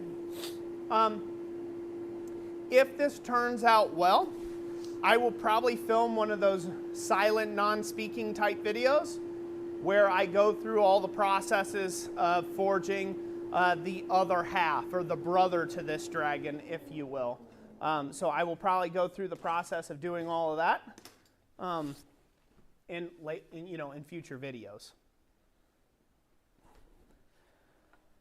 If it turns out well enough, if I like where it's going, then I will film making the other one, essentially. So yes, yeah. Crawford says, one day I want to see you do a whimsical longhorn steer. Whimsical longhorn steer. It's been a while since I've done a longhorn. That would be fun. That's been a long while. 10 years probably since I've done a longhorn. Probably. I actually don't remember you doing a longhorn before, but I did a fireplace set. oh. A longhorn fireplace set. It had a head of a longhorn, and the tools hooked on the head. It was a fireplace tool set. So Cool. it's been a long time. Like I said, about 10 years since I've done one. That would be fun. Uh-huh. Braxton says, the coffee scoop was great. What year was the coin you used? No idea. I didn't look that close. I'm not a coin connoisseur. Musical Metalwork says, what is a treadle hammer?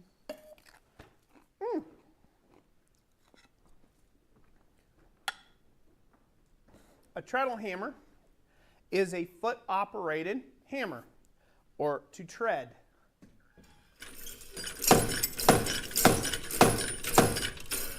That's a treadle hammer. So it's a foot-operated or a treadle-operated hammer. That's what a treadle hammer is. And Jess probably put up a picture of it. Mm-hmm.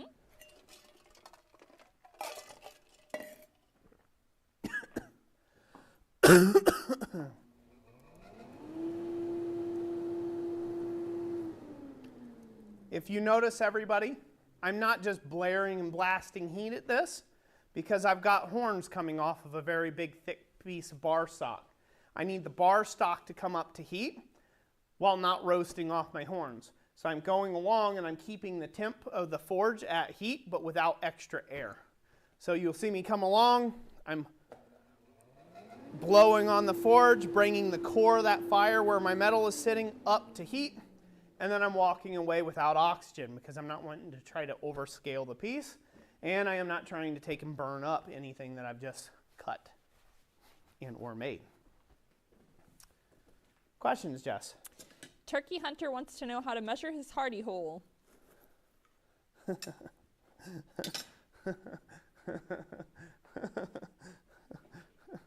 Well, you see, it's real easy. You get a tape measure, and you lay that measure across your hole. And whatever that distance between one tick and another tick is, you read the number there, and it tells you what size your hardy hole is. No matter what size your hardy hole, there will be between one tick and another. I'm taking that as amusement because in all seriousness, well, I don't know how you can be serious. It's called a tape measure. Measure from one side to the other. That's the measurement of your hardy hole. I suppose it's possible for some hardy holes out there to have been destroyed or distorted maybe by misuse, but most of them are. In that case, if it was distorted by use, like let's say the edges have been peened in or maybe they're really radiused off or something like that and you can't get a good reading on it, you need to get a pair of inside diameter calipers, something you can slip down inside the hardy hole, expand out until it touches, and then bring out and measure that distance, and that'll tell you what size it is. But really, it doesn't matter what the hole is underneath. All it matters is what the opening is, because it could be 1.5 inches underneath, but that surface is still 1 inch square. Well, you can't fit 1.5 inches through 1 inch, so you have to, right? You have to size it appropriately to whatever it is at the surface, unless you intend on cleaning that up. So, all right, back to the vise, Jess. Okay.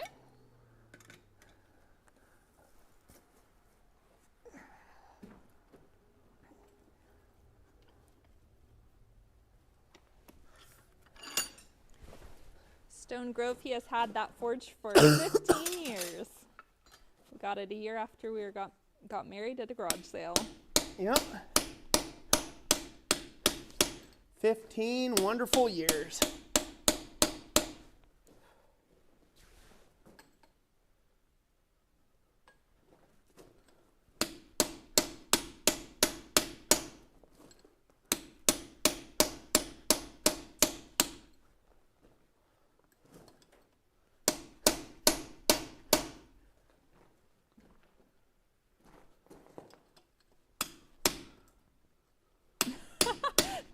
No, we didn't get married at a garage sale. I found the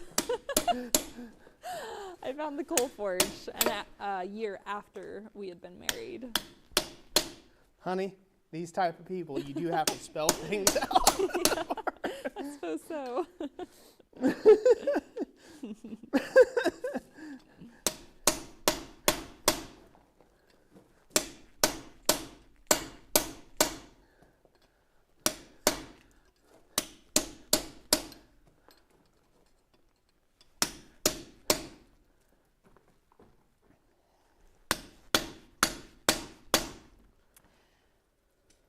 Yeah, speargrass, we saw, we'd been looking at eBay at the anvils, and Olga had come up available, and, you know, he was kind of like hemming and hawing about it. I'm like, you should go get it. You know, this is the kind of anvil you've been wanting for a long time, so just go down there and buy it.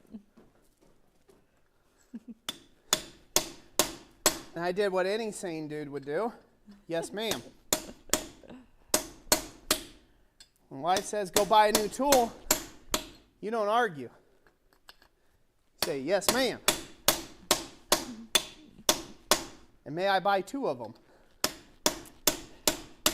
And she said, whoa, Buster, reel it in. Reel it in there, pal. See, I've learned that when you see a good deal on something used, it's better to go for it than wait it out and then just have to buy it brand new. It's a lot better to jump on the good deal. What she's also learned is the fact that usually when I want something, I will eventually get it one way or the other. Yep. Or I will keep hounding her about it for a decade. So she has learned that, well, it's not too bad comparatively. It's kind of like we bought a large steel chainsaw at a garage sale. The thing cost $400. And that seemed like a pretty pricey purchase also. But I think brand new, those exact same chainsaws are about $900. Dragon. Looking good.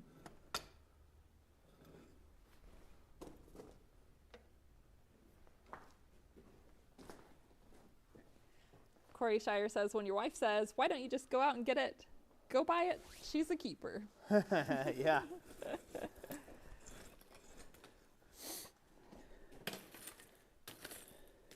Cracker Jack says, I bought some nut coal from Tractor Supply. Was not the best idea, frowny face.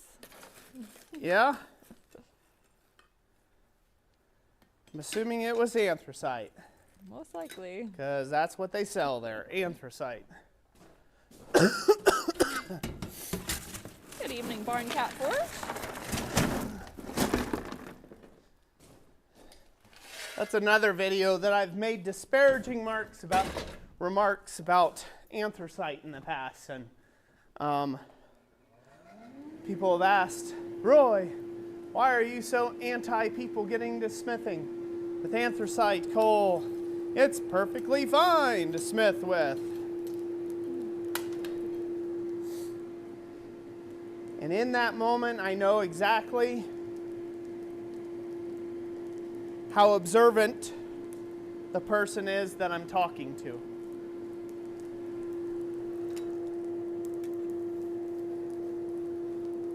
So a moment for you beginners on anthracite coal. Can you smith with anthracite coal? Yes, you can. Definitely yes. Yes, you can. You can smith with anthracite coal. Nothing says you can't. Plenty of people do. Can you forge weld in anthracite coal? Yes, you can. Plenty of people do. Is it the best? Absolutely not. It is actually the worst form of coal to smith in. And the reason for that being is anthracite coal does not coke, or it's very hard to coke up.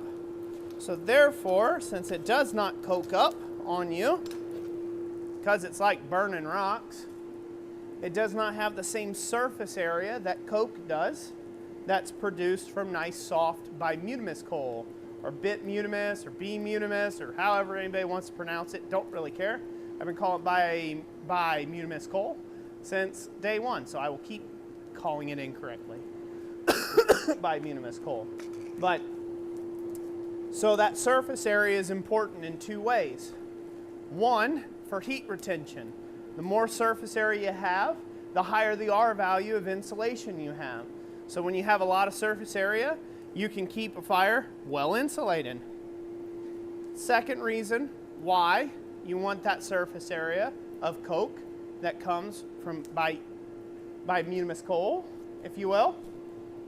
The second reason is this surface area consumes oxygen. And what's the enemy of hot steel in a forging environment? It's oxygen. Oxygen burns your steel away. So, with that being said, anthracite, A, does not have the surface area that bimutamus coal does when it converts from green coal to coke.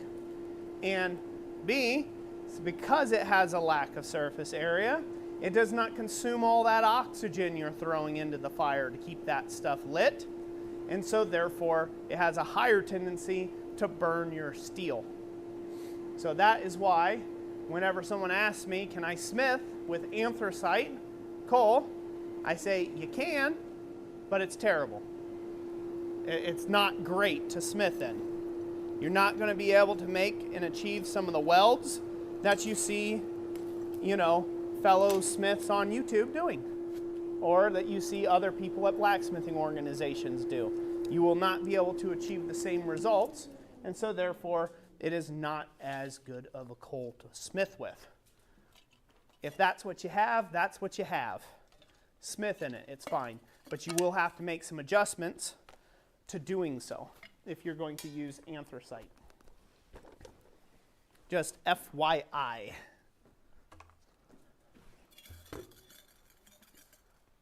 Mini rant.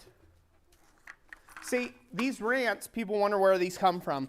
I get questions all the time on YouTube.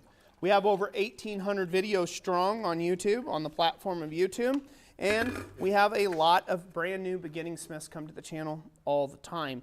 And those comments And our videos get shared around inside of blacksmithing forums and groups on Facebook.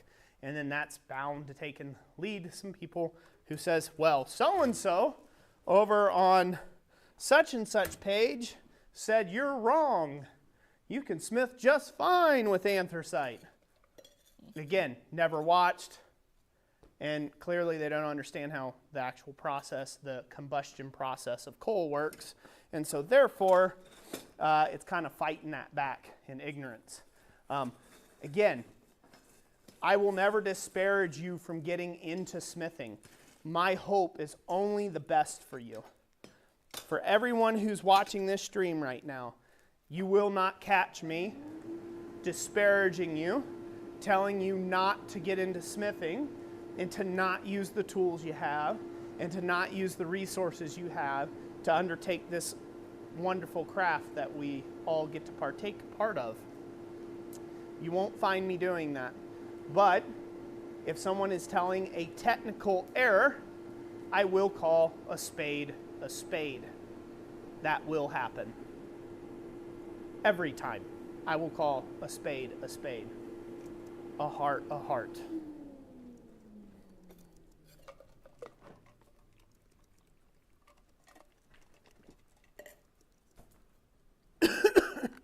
I come from a time when it's perfectly acceptable to tell guys when smithing, just starting, that it's actually very difficult to forge weld, and that it's kind of mystical, and it depends on the weather, and it depends on whether the moon's right, and it depends on all these other things, and that's just a flat lie. Has nothing to do with that. Same thing, forge welding. Was told at the very beginning that it was the heat that burns your steel. Again, incorrect. That is a lie. That's the wrong assumption. That's not how it works. If it's good for nothing, once it gets burned by heat, how do you explain cast steel? That's way hotter than forge welding. Way hotter than forge welding. How do you explain that? Obviously, it's not heat. It's oxygen. Oxygen is your enemy in the forging environment.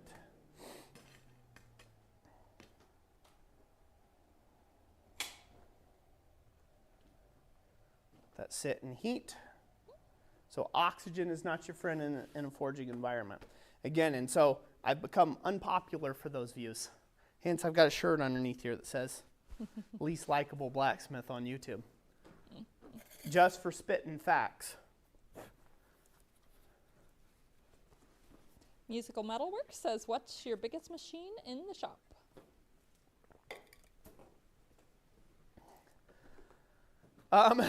Well, largest machine in the shop is my tractor for the forklift on the front of it. So that's the actual largest thing. But as far as a forging implement or machine takes up the most space, it's going to be a tie between the forge, my power hammer, or my fly press. They all take roughly about the same square footage of space. So it's kind of a three-way tie between that. So I would say the largest machine in the shop is my CNC plasma bed, which is just a little 4x8, little 3x4 table, plasma table. I would say that's the largest machine in the shop. Paul A., do you have a required rant watch list? Do I have a required? I need to make one. I need to make one. A required rant watch list. What's funny is YouTube occasionally, right? YouTube will occasionally serve people who don't know the channel at all. They're just out there searching up blacksmithing videos. They will occasionally serve them like rant videos I made from like 6 years ago, almost 7 years ago about something, right? And I'll get a string of comments. Inevitably, I get this string of comments of really angry viewers that don't know me, don't know the context in which the video was made or anything else, because they didn't watch long of it. And and it does recirculate some of this stuff, and it just kind of makes me think, man, the harvest is ripe and the workers are few. That's what it makes me feel like. It's like, it's like, man, there are just so many people with wrong ideas of how this goes. Yeah. And so I'll be like, why are they so angry? Because maybe I said something stupid. I'll admit it. I can say stupid stuff, and I'm unrepentant. Well, I'll say sorry if I said something stupid, but I stand behind it when I said it. Yeah, I said something stupid. Get over it. Everybody says something stupid once in a while. Don't like it? Tough canazas. Go scream into a pillow or something. So, so I think, well, maybe I said something wrong in the video, so I'll go back and watch the video. And like a big narcissist, I'm like, yeah, right on, brother, you preach. I usually am like, no, I'm right. I still hold that same opinion to this day. So, it's kind of funny. Occasionally they do that, I'm like, man, why am I getting so much hate all of a sudden? The difference is I have different ways of saying things now. For like my long-term subscribers know, my dedicated subscribers have been here since the beginning of the channel. I used to get quite spicy in my rants, really spicy. And so my delivery technique was maybe not so much etiquette as maybe it should have been. Might have been better if I would have used a little more, little more tact on some things, but I was driving home a point, and at that time I didn't know how the internet worked, and that, your words are going to live out there on the internet forever, and that people are only watching 12 seconds of a 15-minute long rant about something and coming to a conjecture over that. So once I realized that, I've learned to kind of tweak the way that I say stuff now.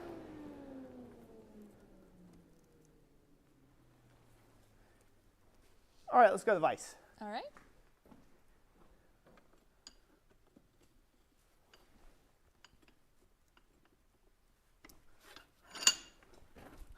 Yeah.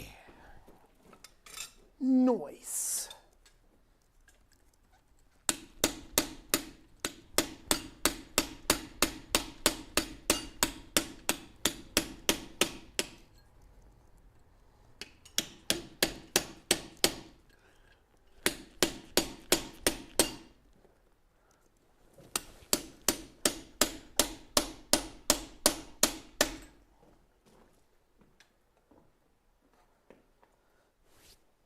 Woo-wee.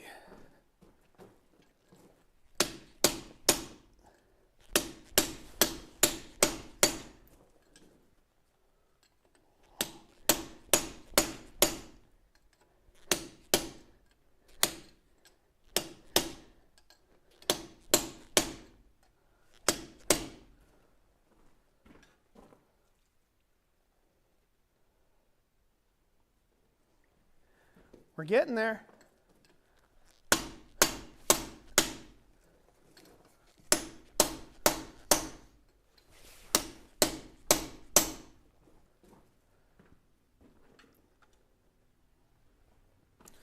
Hardest part is just keeping it centered. So as long as you keep it centered up, the rest will come out all right.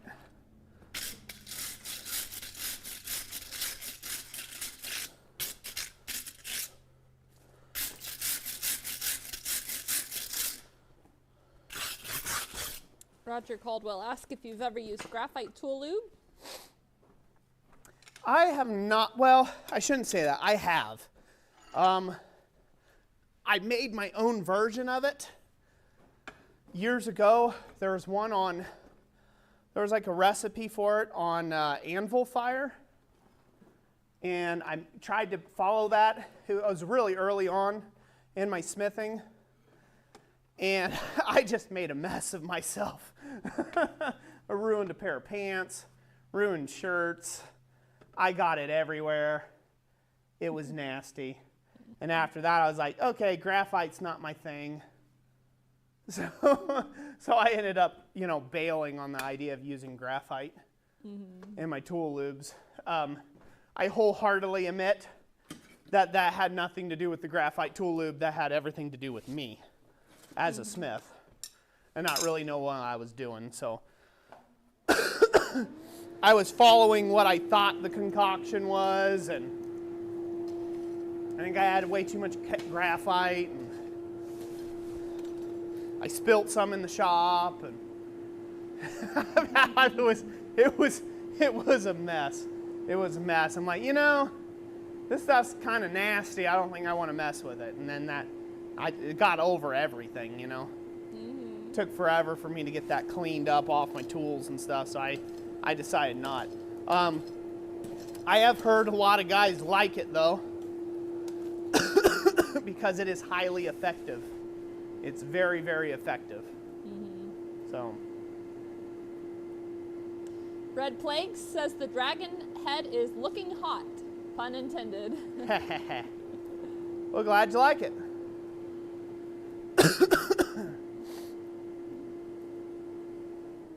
So what I'm doing right now is I'm actually bringing the fire up to temperature before I stick the head in there, because the head is already kind of cooled off to a degree. The head's already cooled off to a degree that I'm going to have a long soak time inside that forge fire. So what I'm doing is I'm bringing the temperature of the fire up screaming hot. So this way I can just stick the bar of steel in there and then just let it consume that heat and absorb or conduct that heat away from the fire into the steel, and you know, hopefully have less on my heat time, but we'll see how that goes. I'm under no grand illusions that I'll have this head done in this stream. It might go into next stream before I actually have the head done. And so you'll have to tune in for that and the exciting conclusion. The big thing that I'm excited about is forging out its maul and getting the expression in the eyes, the detail in the eyes and the teeth in the actual mouth. I'm most excited about that. Also, this, I will leave an option open to braise in a tongue. So it will have a tongue in it. So I have a nice serpentine type tongue that'll be coming out of its mouth, its maul. So, and I'll hope to show how to do all that stuff. George Constanza says, is there any advantage to using beeswax to cool tools? No, not really. If you have tools that are really hard, like tools that are like particularly susceptible to cracking, going from a high temp to a lower temp, you don't want to just quench them in water. All my tools are coil spring or 1045 for the most part. I do have some very rare alloy steels, or fancier steels like H13, some S7 around, right? I've got some different stuff, some D2 and some other things. And then those I'm more careful about what I quench them in. I either quench them in wax or oil and to keep them cool. But those are specialty tools. So like tools for this, like chisel work, things like that, they're all okay to kind of cool off in water. It's just my slack tub's a ways away. So instead of me having to walk over there each time losing the heat, I'm just quenching in wax for right now. Now, what that means is the tool will probably lose its temper, and that's okay. I can always reheat treat the tool later if I feel I need to. But again, I'm just using a tough tool, not a really hard tool. I'm just using a tough tool to engage hot metal. So as long as it can withstand the heat of the environment it's going in, it'll hold up fairly well. That's one of the advantages to using a high carbon tool steel that is what they call an air hardening steel, or like H13. H13 will hold an edge when it's red hot, and I do mean red light. We're talking 1500 degrees. It'll still hold an edge and not have any deformation on it. And that's why you see a lot of punches and stuff for presses, a lot of press tooling made from H13, because presses, there's a lot more contact. Things stay in contact. Hot steel stays in contact with the dies or punches a lot longer than they would if you're just doing stuff by hand. So, yeah. So there's no advantage to wax. I mean, it kind of lubricates the tool a little bit, but that's insignificant in my opinion. It's just, I'm just using it because it's there. It seems to be easier than walking clear over to the slack tub and quenching every time. Now, if I had a lot of this type of work, I'd probably just fill up a bucket and keep it right by the vise. But I didn't fill a bucket before we got going, so yeah. So we're just making do. We're adapting as we go. Blackbird Ironworks says he's a big fan of Flutagon. Flutagon. That is a steel, especially steel that has come out most recently, popularized, and it traces its origins to being mainly popularized by, now I'm going to forget his name right on camera. I always do this all the time. Brent Bailey. Yeah, Brent Bailey, he popularized using Flutagon or Atlantic 33. I have some of it. I have a supply of it. It's a very small supply, really. Some for making hammers and stuff. This is all given to me. I didn't really purchase any of this, so this was given to me. I believe by Yamez at Island Metal Forge, and you'll have to forgive me, there's one other person that gave me some Flutagon, some large stuff to make, hammers out of and try some stuff out of. I've made one hammer out of the Flutagon. I like it pretty well. Seems to work pretty good. Heat treatment, straightforward. So it has its place. It has its place. I definitely say it's more of it's a steel that's great if you have a power hammer or press to work it, to get the flutes out of the Flutagon. Like if you're trying to go for that, if you're trying to go for like nice square stuff, square or oval things, sometimes those little flutes could cause some problems if you don't have enough oomph to drive those out and get those squared up. But yeah, I'd say all in all though, it's pretty decent material. Mm-hmm. I always like to recommend beginners work with simple or plain carbon materials and don't get too elaborate. And the only reason why I recommend that, well, two reasons, is reason number one, it's what I started with. I started in a very traditional sense where I didn't have any power tools, didn't have a whole lot of stuff, didn't have any money, so I was buying recycled stuff. And most of my things came from, my very first tool steel purchase was 1045 because that's what I used in class for making my own hand hammer with Tom Latané. So therefore, that's kind of what I stuck with to start with. 1045, 1060, 1075, 1095, all good plain carbon steels that can do a whole host of just about anything you want them to do in a blacksmith shop. They're not great, however, for sustained heat. H13 is a better choice for that. Next to that, all of my tools, my chasing tools, my punches, chisels, you name it, all made from 5160. And again, I just never really got into the 4140s of the world because they were more expensive and I just didn't have the money. So I never went into 4140, but I could get coil spring and I could get 5160 fairly cheap. So I got that in 1045. So that's my recommendation for most beginners because it's fairly easy to work. Its heat treatment's really straightforward. You can get away with it in a coal forge or a gas forge fairly easy in your own shop without any specialized heating ovens or ramps and special salts or solvents or anything else like that. It's a really simple carbon steels to work with. So if you're a beginner out there, I recommend you work with simple carbon steels in the blacksmith shop. You'll just make your life a little easier. I have to go. Need a moment? Okay.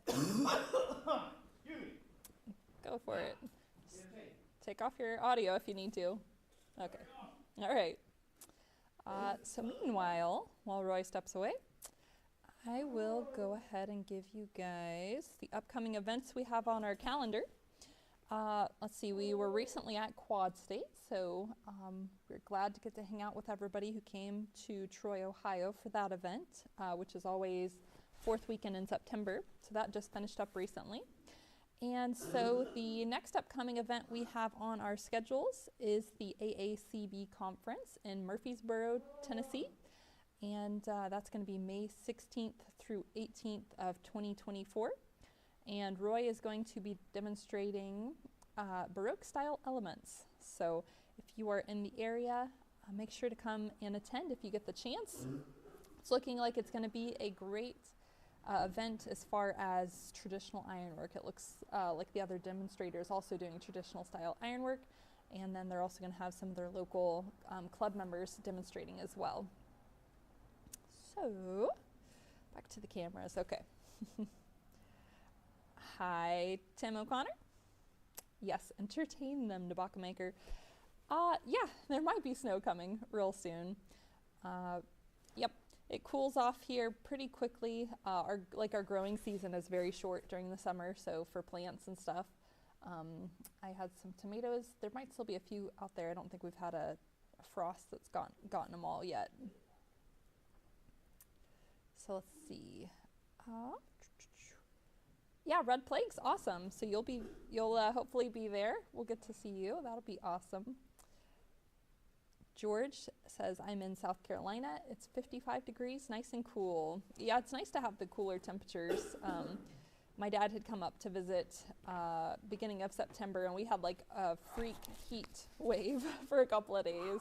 And it's like, oh, this is just about hotter than it's been all summer. And so so we got to see the hot side and then the colder side of Michigan also in the same week. So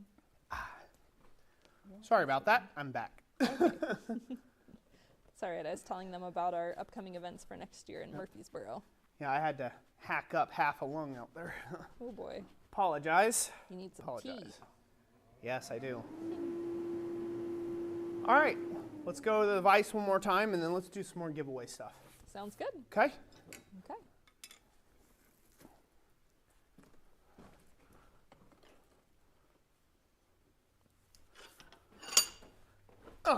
There we go.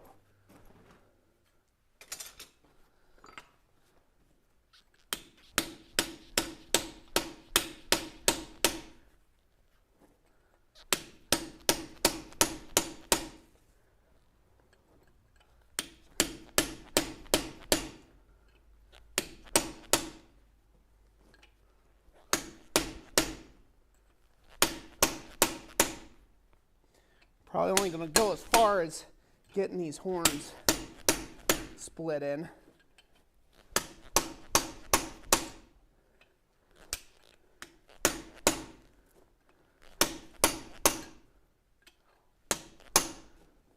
Nice. Good.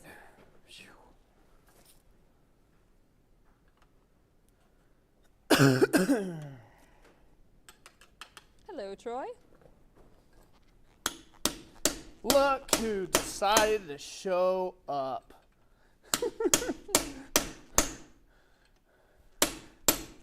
Hello, hello.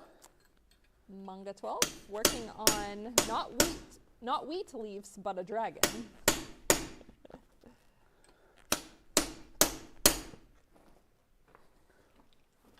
That reminds me of the designs of church that are supposed to be like wheat.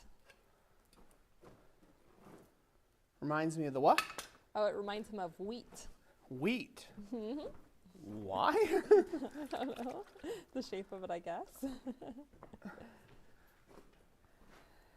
Possum Sausage says, if I sent you a billet of Damascus, would you make a hammer and post a video about making a Damascus hammer? Whenever I feel inclined to make hammers again, maybe. But probably not. As of right now.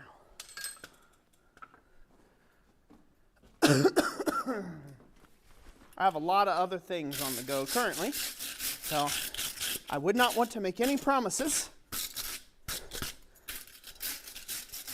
but I know where to go if I decide I want to go down that route.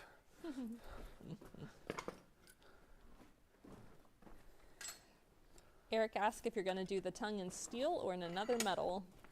Most likely steel,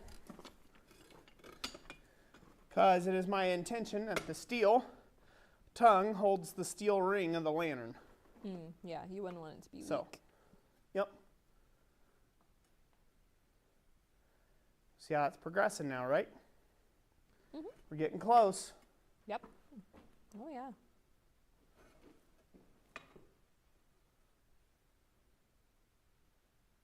Got a little more carving there to do.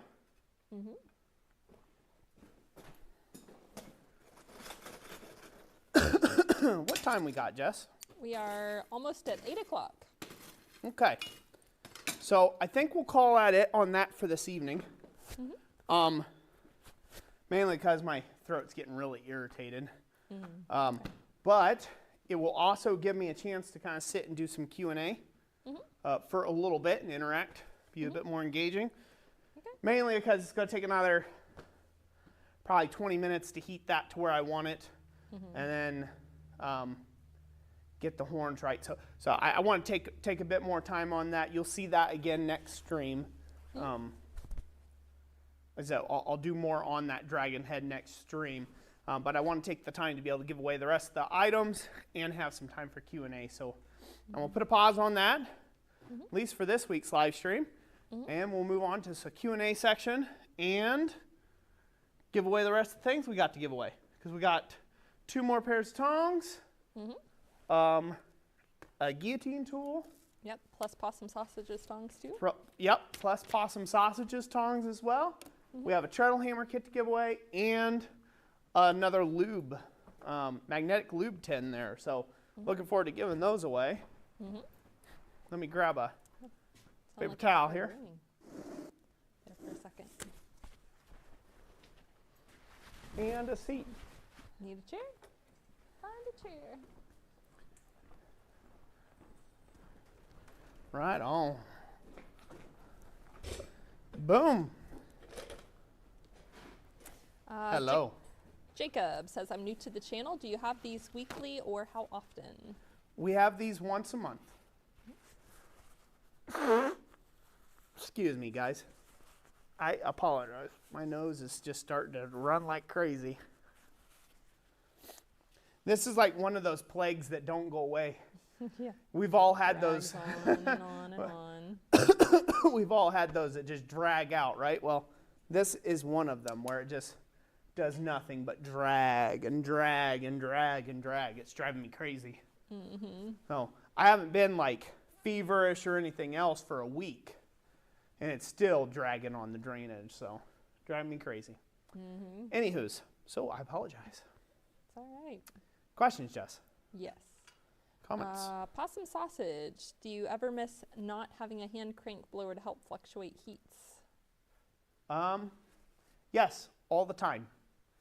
I use the electric blower basically religiously here in the shop because I'm using coke right now. I would like to switch back to green coal. I do like green coal better. I love the smell of green coal.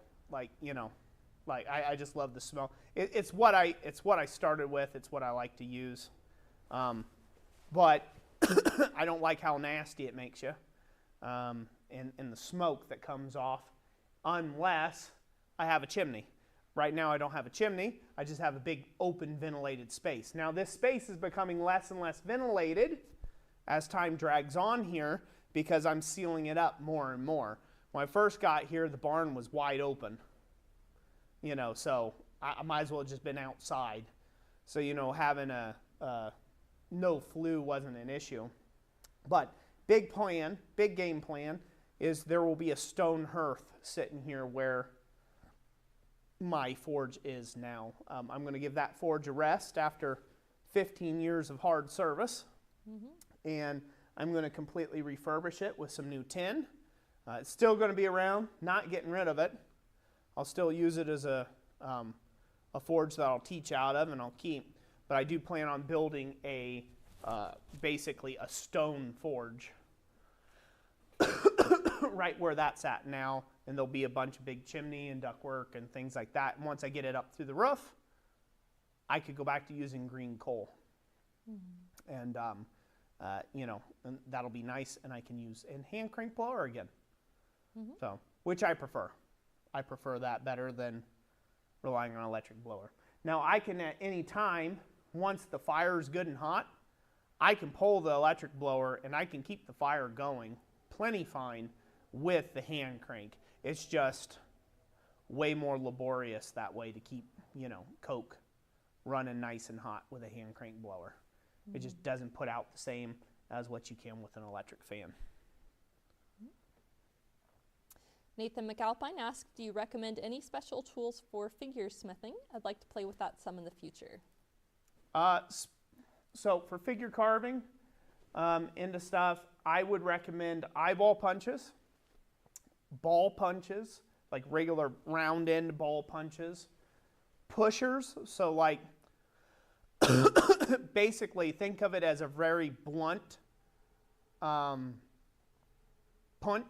square punch, right? Oval, stuff like that. That's had the edges taken off real nice. So it's not a fuller, but they're like pushers, right? It's flat on the face. Almost think of it as like a strut tool that has a hammer face on one end.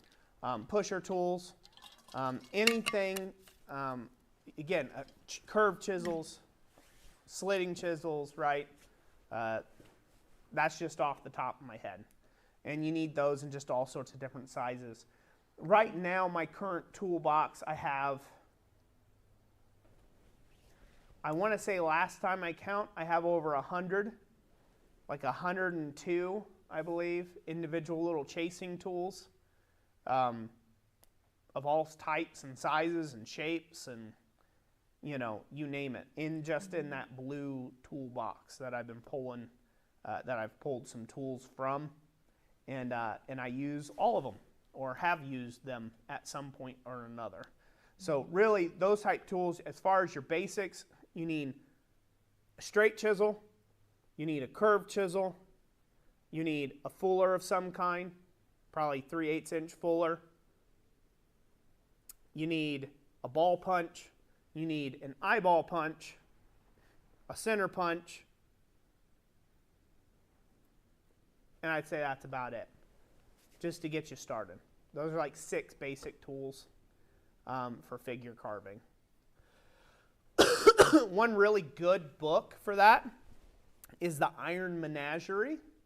I believe that's the name of the book, but but basically they focus on animal heads, and they have, I want to say, like 10 different animal heads you can make, and they have like step-by-step photos on how to do it, and they also have a list of tools that you're going to use to do those.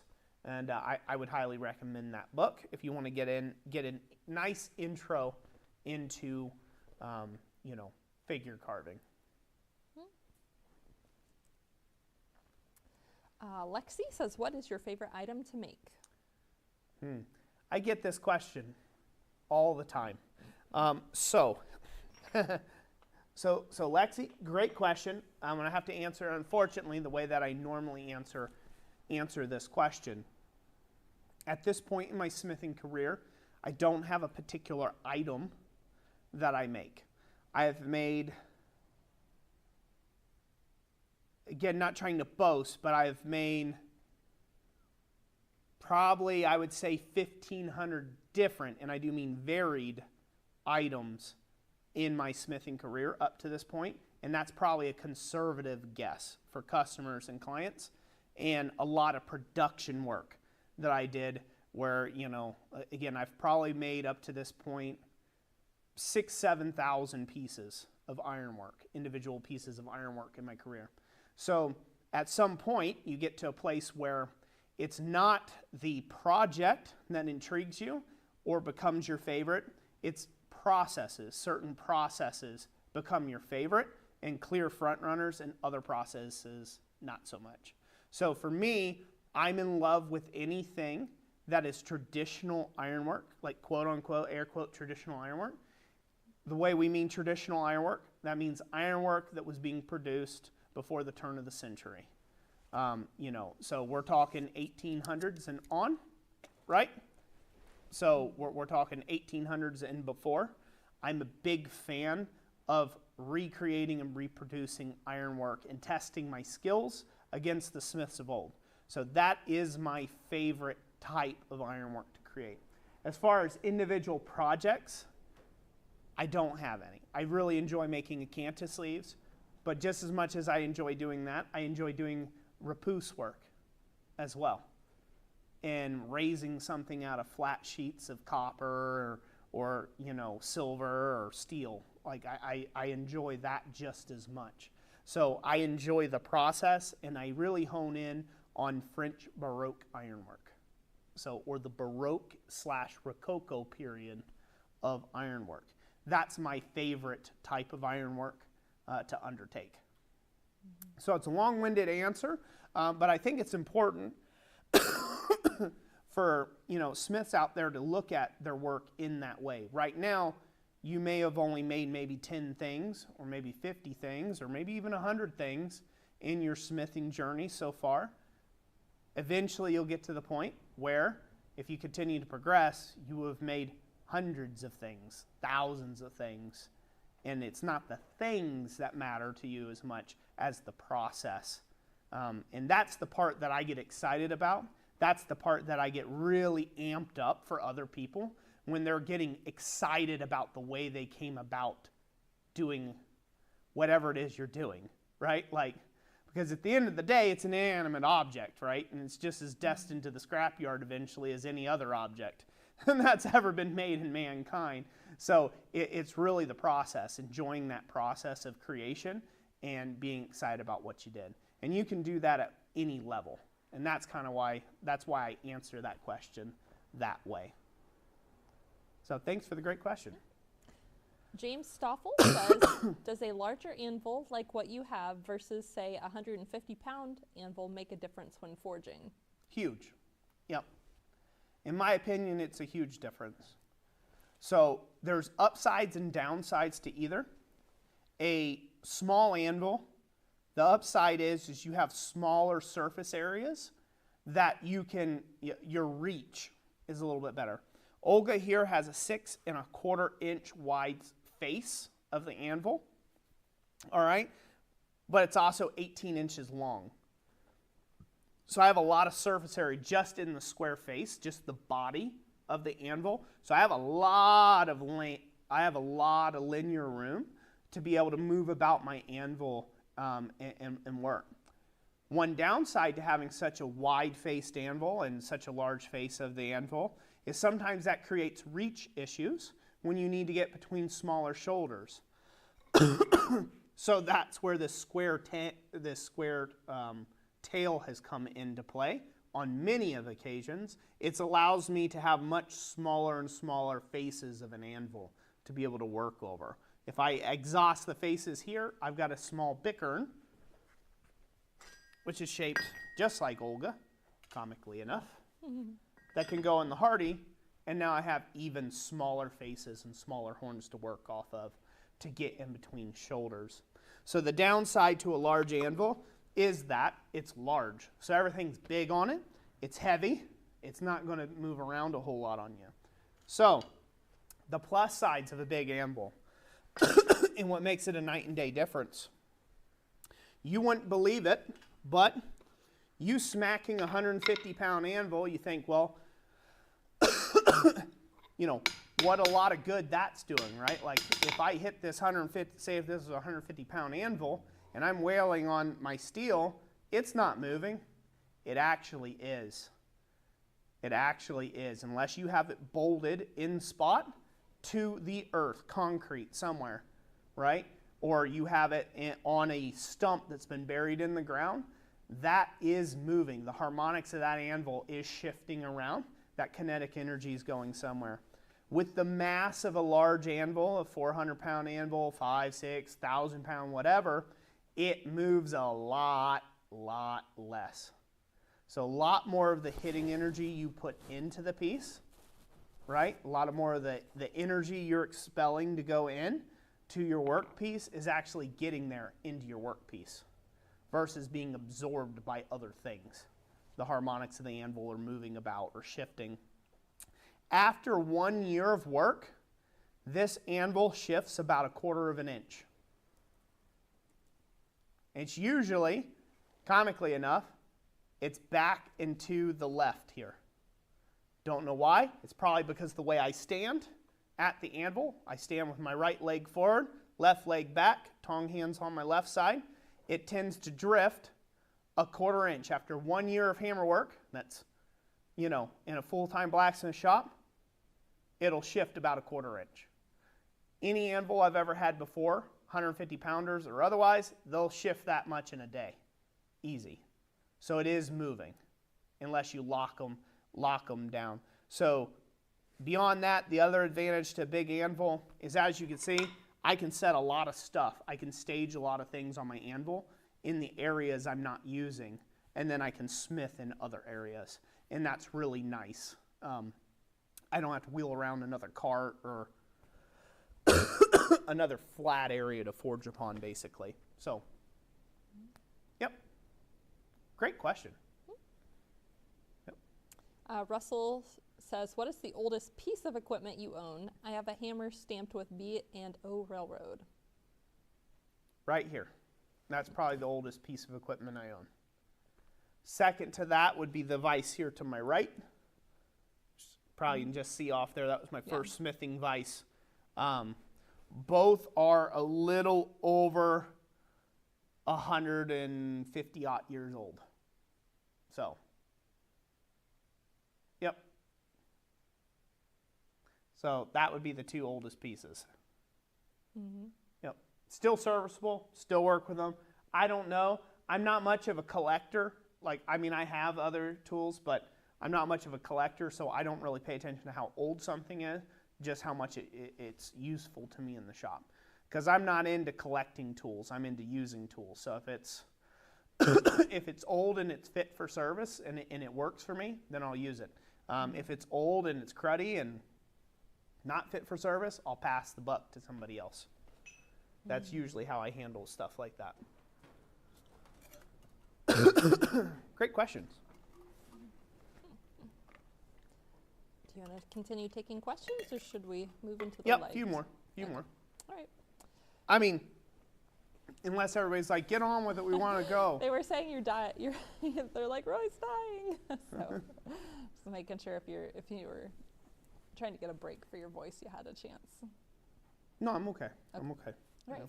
Yeah. Corey Shire says, some of the new kids in here asked earlier about Roy's anvil and why he doesn't use the F word. We need another Roy rant, please, about flux. Oh.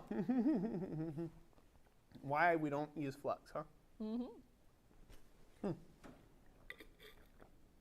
So, I use flux, but seldom. There you go. There you have it.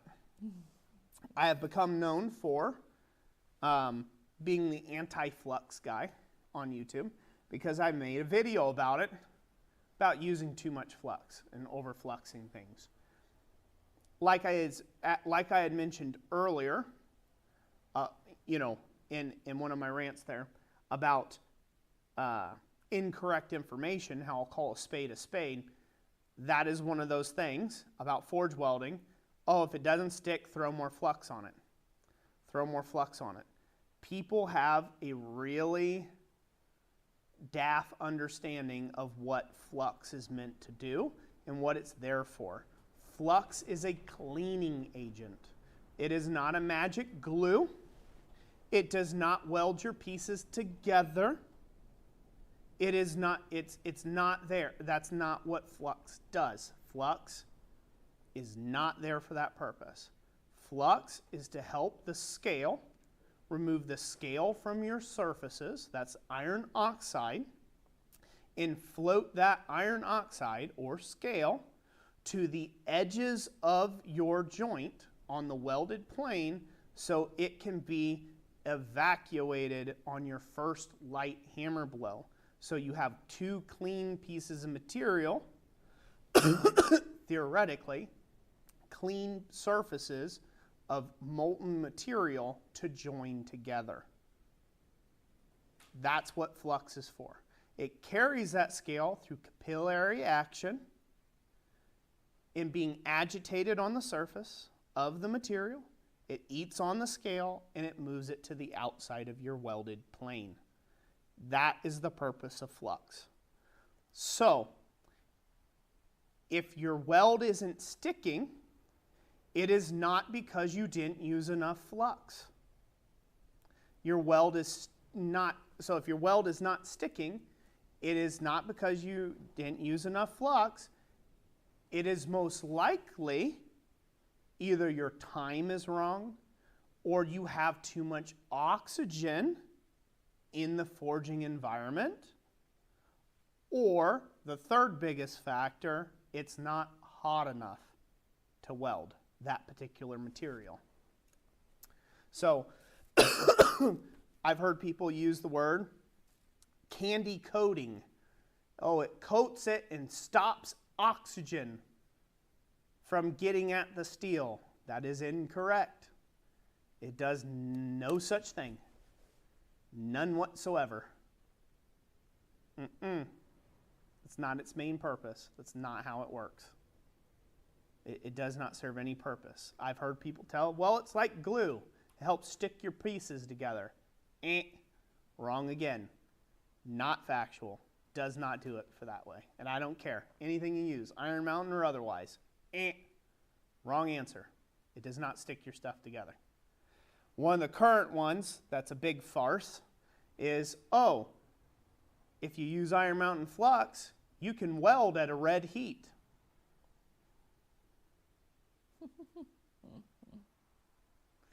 At what chart ever in any metallurgical journal will you ever look at where it will tell you that mild steel will weld to itself at 1500 degrees?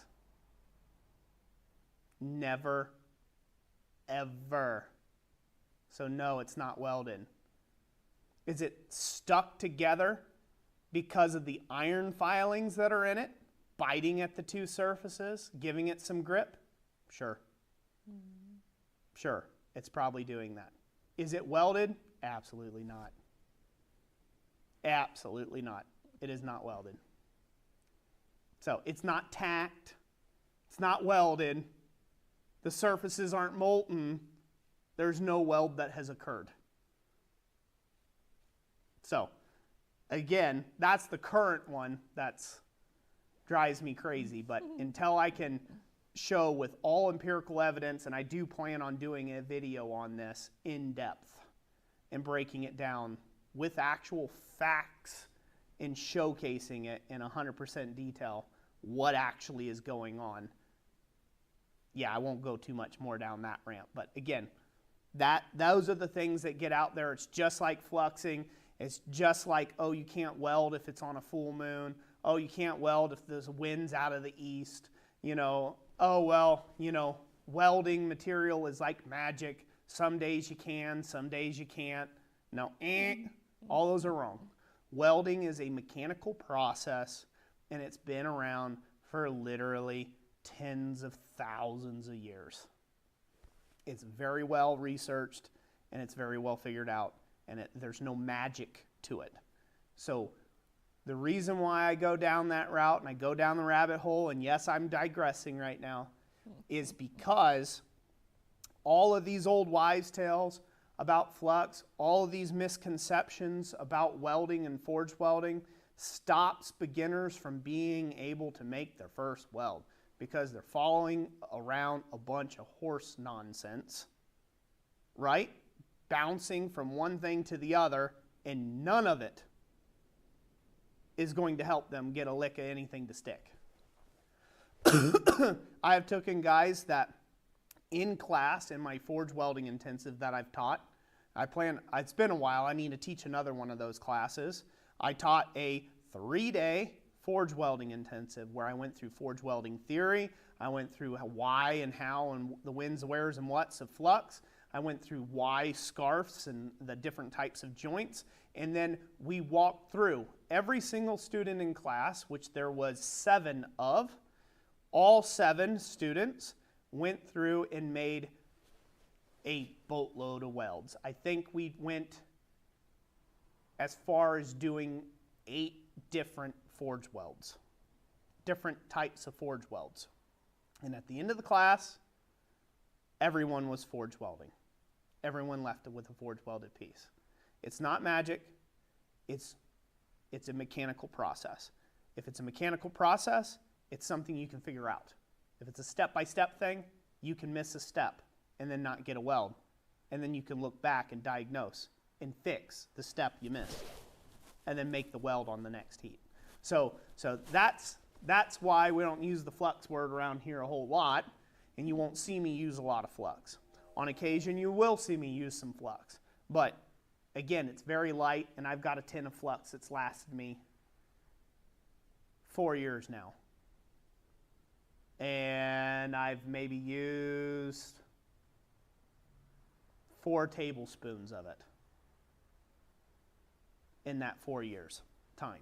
So, yeah, that's why. That's a rant, isn't it? It is. They're like, is that 3 back-to-back rants? I don't know how many people we got. Bunch? Let's see here. I'm sure the Iron Mountain one stirs some people's souls up. We have 92. John Brunel was pointing out, well, it isn't Chrysler and Ironworks flux. Yeah. I plan on making my own brand of flux. And it's going to have all the nonsense in it, too. Like, nothing that does anything. It's going to be a complete placebo. It's basically powdered sugar. We'll put powdered sugar in a jar and sell it for, like, a lot of money. Powdered sugar, a bit of floor dirt from the shop. There you go. Sprinkle in some You're like, man, I sand from swear by later this stuff. on." This stuff works so great. It's like literally from my junk pile, I just like scraped up whatever dirt I could find and threw it in the jar with some powdered sugar. Like, no, it does nothing.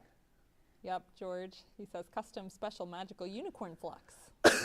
Exactly. Extra special pixie powder. Extra sparkly. Possum Sausage sent a $5 super chat and says, shout out to anyone who doesn't understand forge welding. Take a class from Roy and you won't regret it. Thank you for that shout out. In that super chat. Excuse me. Nathan McAlpine says, I know I have forge welded with you in the Mr. Volcano forge in your shop.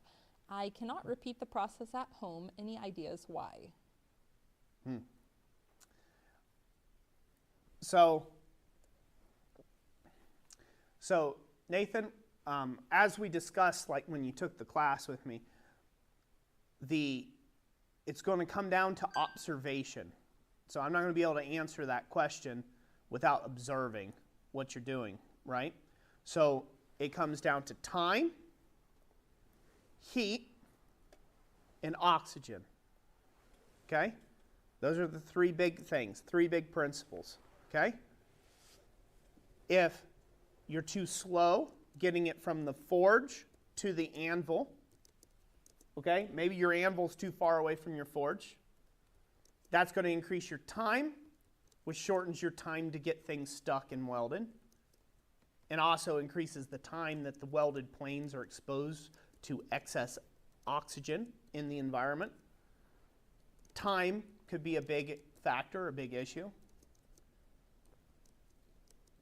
Temperature, so heat, right?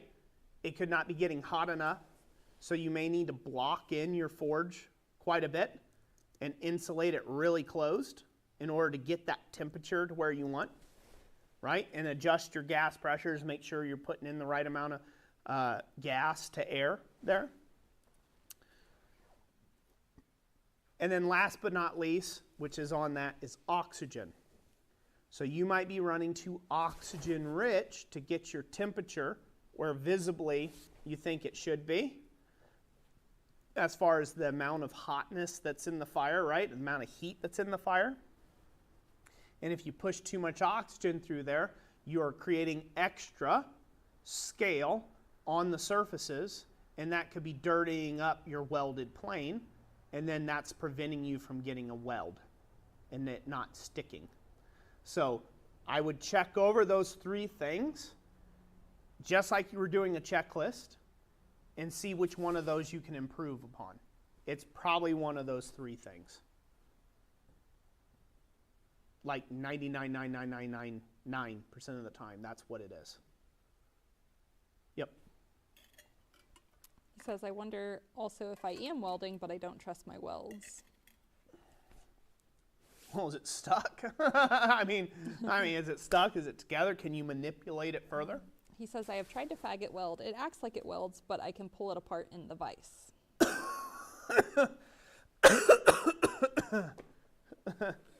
So, well. Another rant, shall we? All right. So, testing things. Let me go with most all forge welds.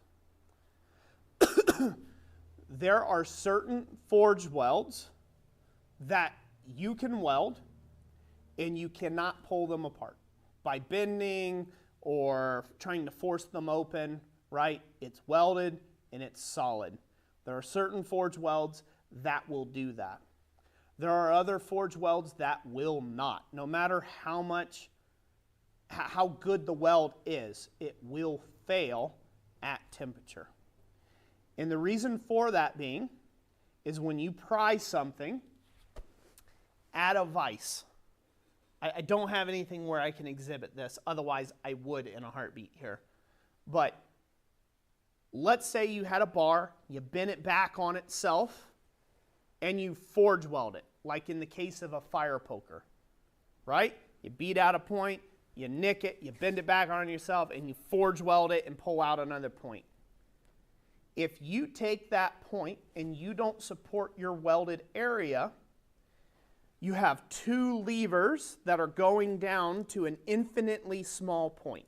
It's not infinitely small, but it's so small you can't detect how small it is to the human eye.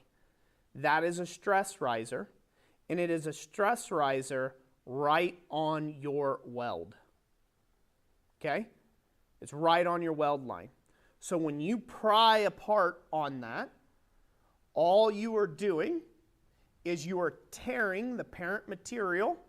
The weld is probably still good.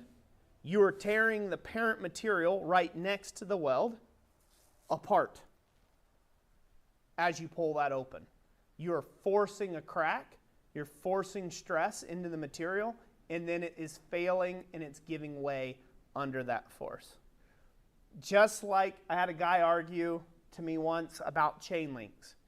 Well, you don't know how to forge a good chain link because you're not testing your links by putting them in a vise and twisting them like a figure eight to make sure the weld holds. That is the stupidest thing I've ever heard in my life. Well, no, it's not the stupidest. There's a lot more things that are stupider than that. But his argument was, if you're not testing every link, then it's not a good weld. They did not do that in the chain factory. Absolutely not. They just never did that. Okay? They would test a run, a section, right? And if they all held, great. But they did not test every chain that left the shipyard, right? So the link is sound if it does the work. The link is not sound when you go and forcefully try to put as much strain as humanly possible on a stress riser. So if you have anything, and I do mean a notch in your weld where the toe of the scarf is, right? Maybe the toe didn't fully blend in of the scarf. And you go to pull on that and it opens up on you, it's because that was a stress riser that you're pulling against. And it's going to break open. It doesn't matter whether it was welded or not. Likewise, if you have an arc welder at home, you can try this. Why is porosity bad in a weld? In the weld of an arc welder? You can ask the welders that are amongst us. Why is bead profile important? And how much undercut you have? For these same reasons. Because when something's under load, if you give it a place to break and to concentrate forces, it will break. It will break there. So there's only a few type of welded joints that you can do where you won't be able to force them open. So if you had a joint laying on top of if you had one piece laying on top of another and you weld it together, this is a lot of reasons why Damascus works out great. You weld those two things together, you have one solid welded plane. If you forge that, you twist it, you do whatever, you're not doing anything to split open that welded plane. But if you weld a handle to one side of that, you weld a handle to the other side of that, you create a little nick, or maybe where it didn't quite have fusion out on the end, and you give that a big old pull, I guarantee you it's going to split right open. You're going to force a crack right down the welded material in the welded area. So it is not entirely necessary to test every weld and try to destroy the piece you're working on. You just need to have the confidence that you made the weld, that it's stuck. Everything will tell you when it's right or when it's not. And when it's welded, it's welded. Leave it at that. Because if you come back in there with a chisel, well, it looks like there's a crack there. I'll take a slit and chisel and cut on it and see if it's, well, now you definitely got a crack there. I mean, you know what I mean? Like, now you definitely got a crack there, bozo. Don't do that, okay? So don't do that to people. And I'm talking, frankly, to Nathan McAlpine because he's a good friend of mine. He's come up here many times, took some classes from me. We can talk frank. But do not force welds. A lot of the welds, a lot of the old books on like ironwork for like scrolls and things like that, they say to support the welded area. And that's with wrought iron. And wrought iron welds beautifully.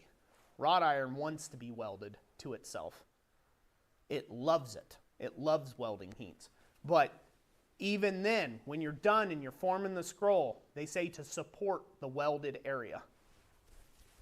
So you're supposed to support wherever you've done a lap weld or jump weld or whatever. You're supposed to support that area as you continue the welding process. So keep that in mind to all you out there. Stop testing your welds religiously. And, you know, there's no point in trying to destroy it. It's not doing you any good. It's going to fail right along that welded plane. And I went over in depth in this with Forge Welding Series. I have an entire Forge Welding Series here online that people can that people can watch and check out.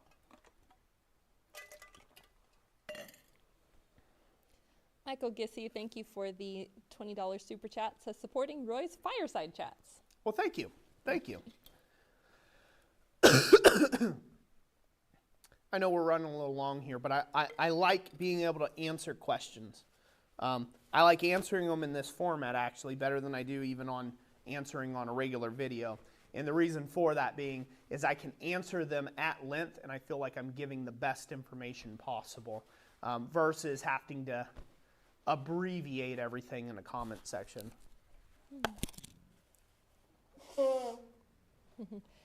Nathan says, I've watched it all, LOL, just slow to learn.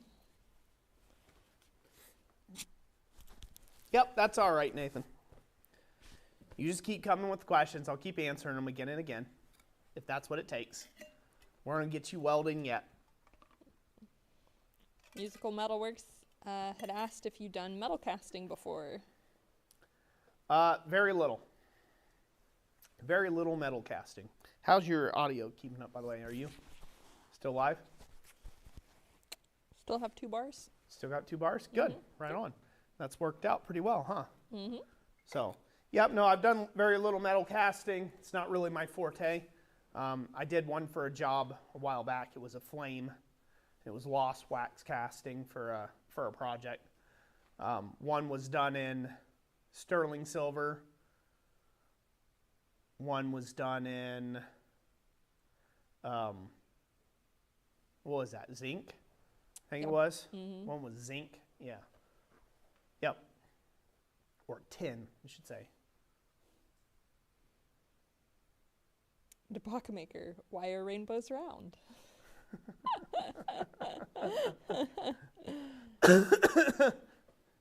It's called lensing.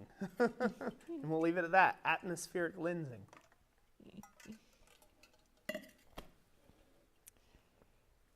Rube Countryman says, what's your wife's favorite project that you've done?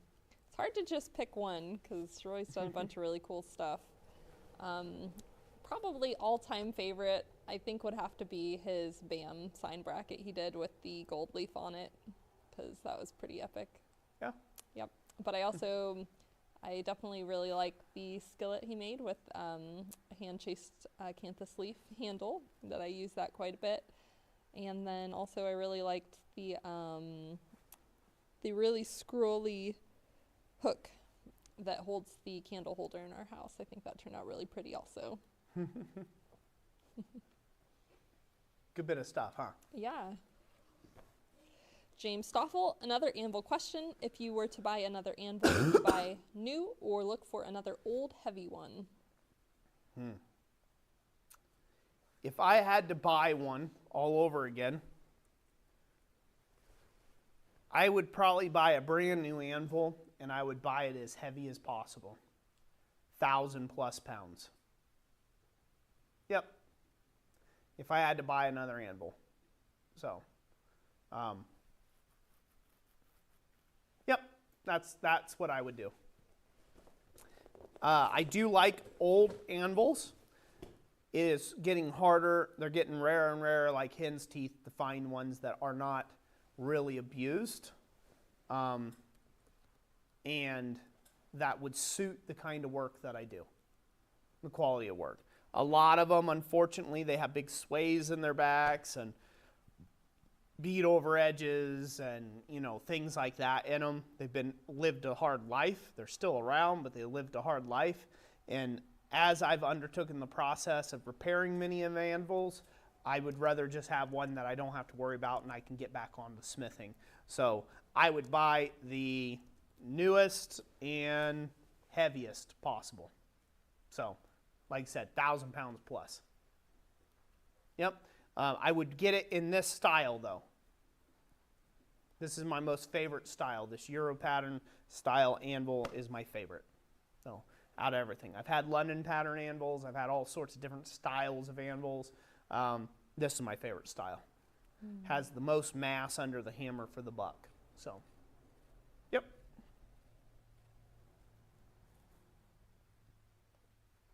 What's going on there, beautiful? Let's see. Did we answer this one earlier? Why beeswax over oil or water for cooling tools? Asked by Hunter. Yes, we answered that earlier. Okay. Or answered one of them earlier. Yeah, I know there's a couple of. Probably several people asked. Yeah. Rich Hartley, what do you use on your products such as knives to keep them from rusting?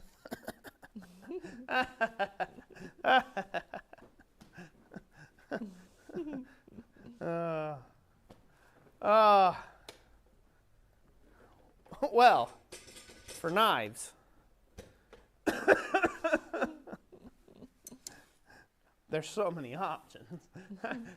I don't make knives, so as far as most of my products that I make, it depends on the application. I mainly use either a wax-based product or paint. That's basically it. As far as wax, oil, or paint, it just depends on its use. For my tools, keep my tools serviceable, it's oil. Generally, and I probably shouldn't tell you this because it's carcinogenic, so don't use it, I guess I'll say.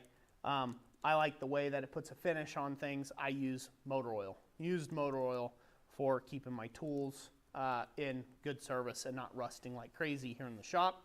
That tends to work out really, really well. So I continue to use that. I've used it since day one, so there's other things that are going to kill me long before the motor oil does.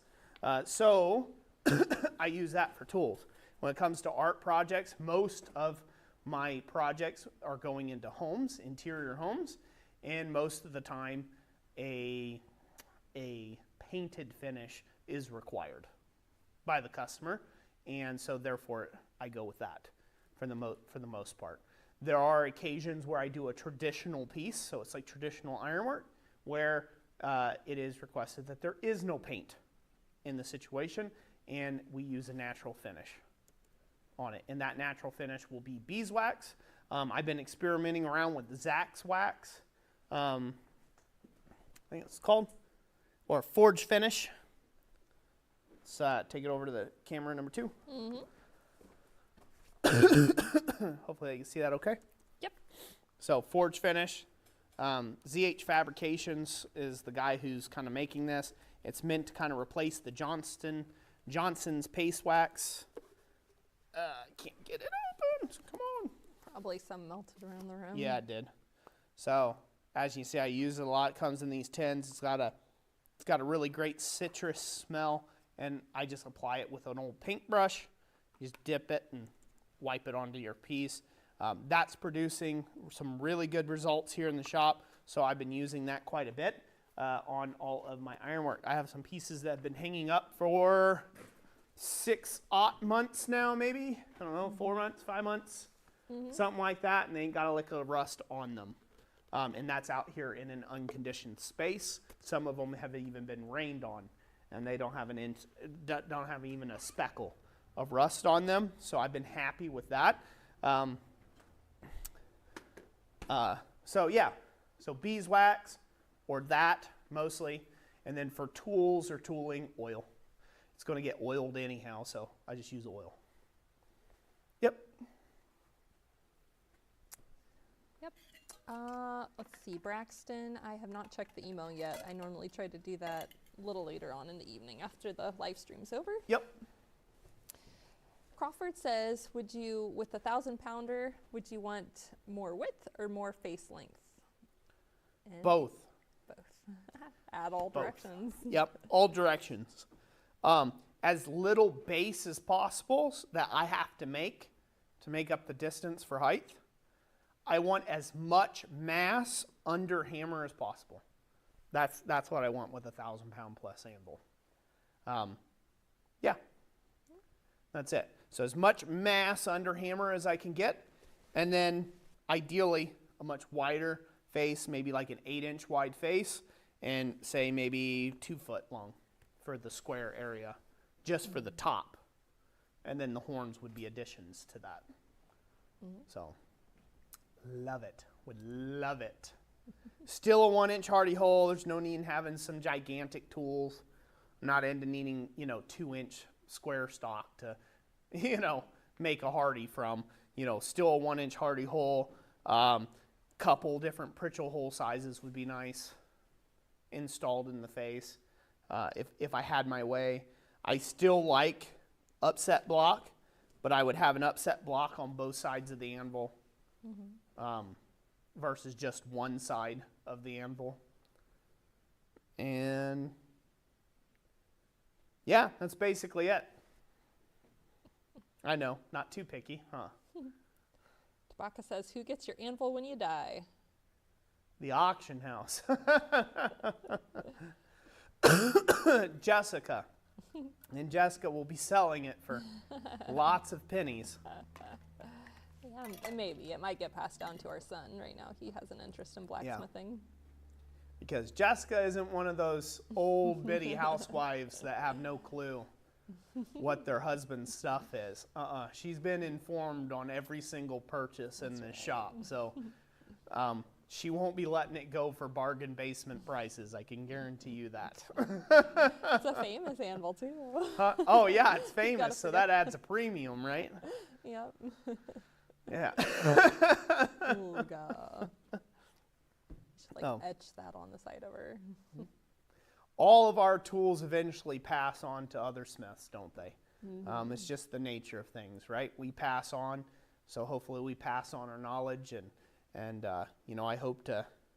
I'm just a carrier of the flame for the next generation, and hope to keep on doing that for many, many years to come. And if I can, that'll be great, and hopefully I can help inspire a lot of people along the way, and light a bunch of flames in people as we go along.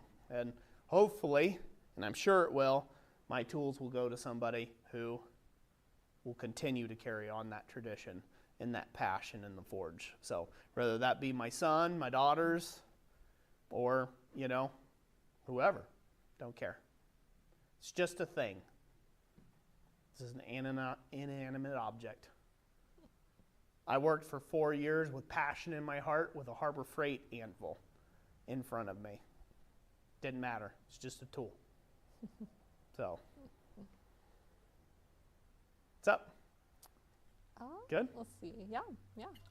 Do we want to do a giveaway? Jeff Killian says a link in the chain.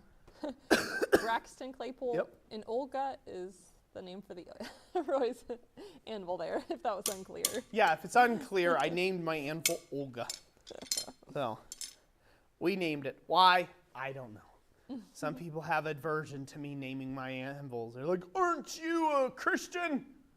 Ain't naming stuff pagan? Like, I don't know. I wish people didn't name you. But that's an unchristian thought. You know? So, it's just, again, don't take anything too seriously. It's a tool. I call my hammer Bam Bam. So there's a whole lot of other people called their own hammers Bam Bam, but you know, it's nonsense. It's just easier than saying power hammer for whatever reason. It's fun.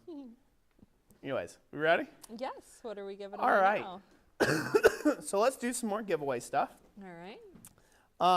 I think now is a good time to take and talk about the Treadle hammer Okay. Sounds and good. the Treadle hammer kit. And I think we'll give that away. Okay. And then we will give away a pair of tom tongs. Okay. Probably give both sets of tong tongs away. And then we will hit the guillotine tool and the wax, Okay. the magnetic tool dipper thing. By the way, pretty sick idea. I like this one. So Farmstead Forge, I think it was, right? Yep. Yeah. Great. I don't know if he learned it from somebody else or he came up with it or however, but Pretty nifty. I dig it. I dig it. Again, Thomas made these. Thomas Goodymoot made these up to give them away because he really liked the idea. And I kind of liked how I was at the vise and was able to just magnet it on the leg of the vise and just kind of reach down and dip. So I like that. That's a pretty slick way of doing things. So I dig, man. I dig. All right. So let's go ahead and talk about the Treadle hammer kit, shall we? We shall. So Jessica's probably pulled something on screen by now. Hopefully she has. Yep. Yeah? Okay. So we are going to be giving away another Treadle hammer kit. This is the year of the Treadle hammer after all. So since it's the year of the Treadle hammer, we've been giving away one base model kit for the whole year of 2023 here. So far this will make 10? Yep. Yep. Number 10. So this will be the 10th kit we've given away. We still got 2 more before the end of the year, which will be one in November and one in December for the Great Blacksmith Christmas Giveaway live stream. And so what you get is you get the base model kit. I'm not there. I can't see Jessica's screen, but I'm imagining it's showing the base model kit. Yeah? Yes. Yep, sure is. Okay. So the base model kit is everything you need to take and put a sledgehammer in action and be able to control it with foot power mounted to a singular 2x4 in your shop. So these kits are available over at our website, www.blacksmithingblanks.com, where you can find a boatload of other blacksmithing blanks that we sell over there, and a ton of a ton of tooling. So I do highly suggest you check out our website. Of course, it benefits me and Jess and Thomas around here, so we greatly appreciate that. But if you want to read up on the kits and things like that, just so you can see if you want to comment next live stream about these, you could definitely check out the website for it. New to this year, however, we can go back to the main cam real quick, Jess. Yep. New to this year, we have the heavy hammer upgrade. So this is a 40-pound upgrade to the hammerhead, and it has an interchangeable die system in it. I've talked about this at length. I've demonstrated a lot, shown it. There's going to be a lot of other videos where you're going to see this thing in action. It also has upgrade springs and you name it. On top of all of this, you can also get an air assist at a later date. So all of this, if you win one tonight or you win one in a future stream, or if you decide to go buy one, this is a completely modular kit. So you can start with the base model and you can buy the upgrades as you go if you like it enough and you decide you want to. So I've designed this with the garage smith in mind. And that's really 100% was my heart and intention for it, is to fill a gap where there was nothing previously. It was either build it yourself for whatever money you could do out of it, or buy one for $2,500 bucks. Buy a treadle hammer for $2,500 bucks. So that was your only options. I wanted to provide something right there in the in-between stages of stuff. So the full kit, everything it goes together, the air assist, the heavy hammer upgrade, extra die stuff, you name it, all that together is all in total $1,000. But the base model kit, I think, is what, $430, $450? I think it is for the base model kit that gets you up and running with that. So we are going to be giving away one of those kits now, and that's the base model. Man, that was a lot of information, short period of time. Hopefully everybody will like it. So, so for that, I'm going to go ahead and tap away on this. And when I stop tapping, Jess, we're going to draw a name for this month's treadle hammer. Yep, okay? that is correct. And I think you mentioned already, but this we are sticking to a U.S. winner just because of the shipping fiasco. Yeah, the shipping costs are astronomical. So, ready? Yep. Set.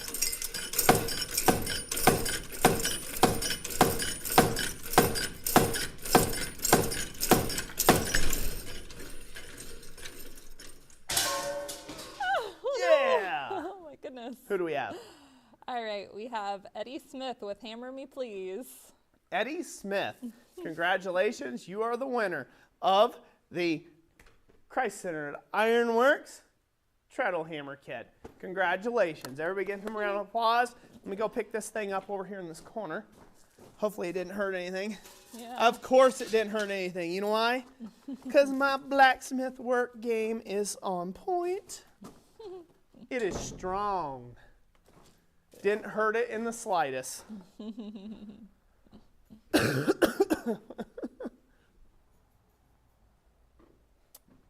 you. All right. All right. What else? Let's see. I'm trying to. It's just comments around that so far.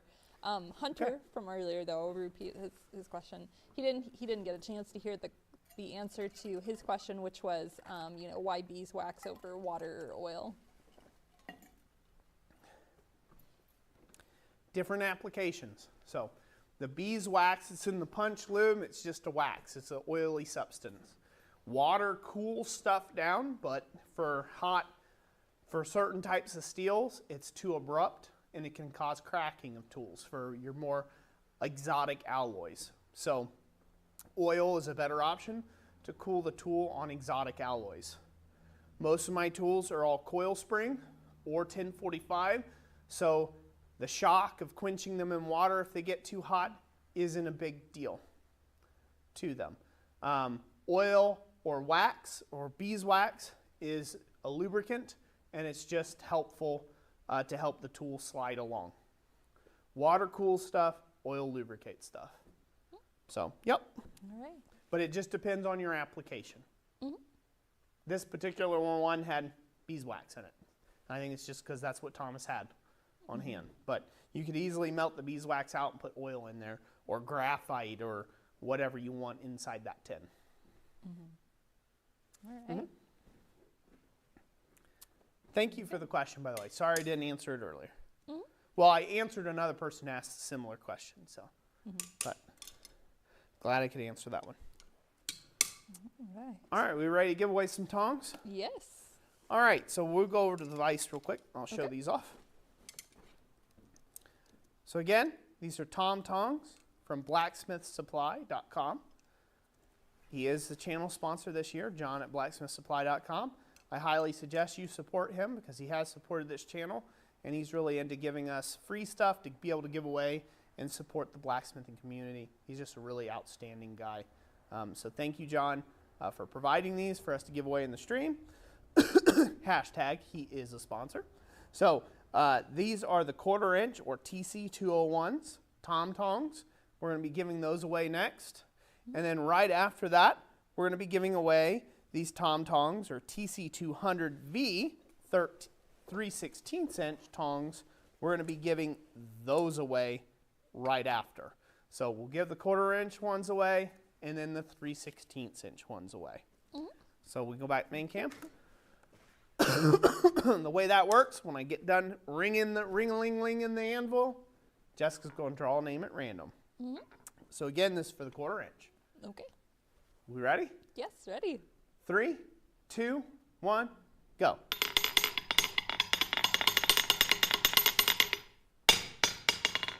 Who do we have, Jess?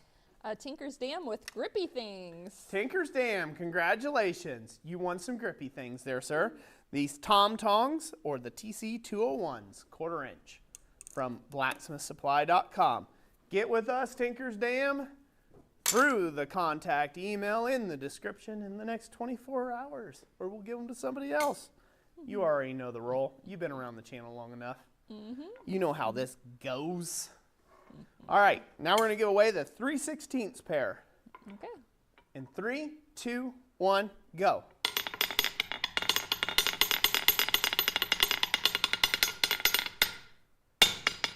Who do we have, Jess? We have Blackbird Ironworks with Tom Tongs, please. Blackbird Ironworks, congratulations. Tom Tongs you get. Those are the 3/16 pair. Congratulations, Blackbird Ironworks. You know the drill. Get with us. Contact email, description. Do it. Do it now. All right, take a couple more questions. We'll give away the guillotine tool and then the last lube container. Okay. Michael Gissy says, Roy, have you ever used a combination of beeswax, linseed oil, and mineral spirits? No, I've never used that particular combination. There's beeswax, mineral oil. Mineral spirits? No, mineral spirits and what else? Linseed oil and mineral spirits. Linseed oil, okay. Yeah, I thought you said linseed oil. So I have strayed away in recent years from using linseed oil. Only reason for that is that boiled linseed oil can be highly combustible on rags and things, and I've heard of too many shops almost burned down because of using linseed oil. So I have some linseed oil, but I use it very sparingly or sparsely on anything. Usually wood products like wooden handles or something like that if I'm trying to get a certain effect. But generally speaking, I don't use that. So I'm either using the wax, I'm using usually wax. I've used mineral oil on some food grade stuff, but mainly that and the Zax wax stuff. Cooking sausage. oil if I have to use oil. Possum sausage, I won't forget your tongs. They are on my list. Yep.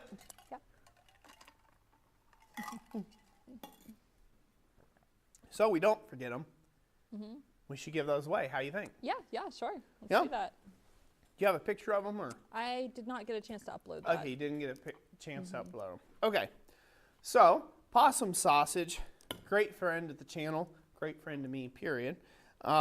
He has decided to give away another pair of tongs this month. So these are going to be flat bar stock tongs that will hold 1/4 inch material.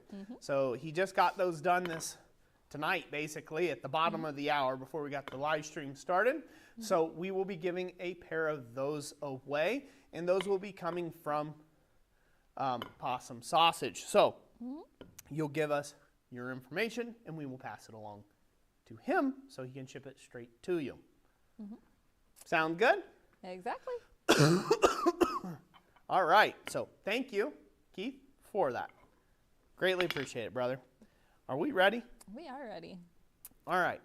In 3, 2, 1. These are for the Possum Sausage tongs.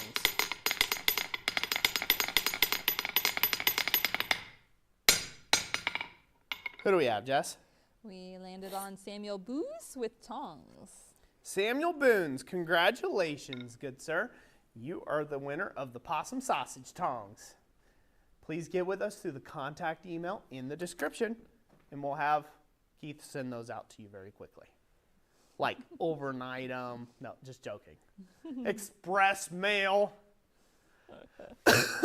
No, it'll be the slow train. Send them with Santa. Yep. They'll arrive by Christmas. More questions. quickly? I don't have any currently settled No? long. And Good.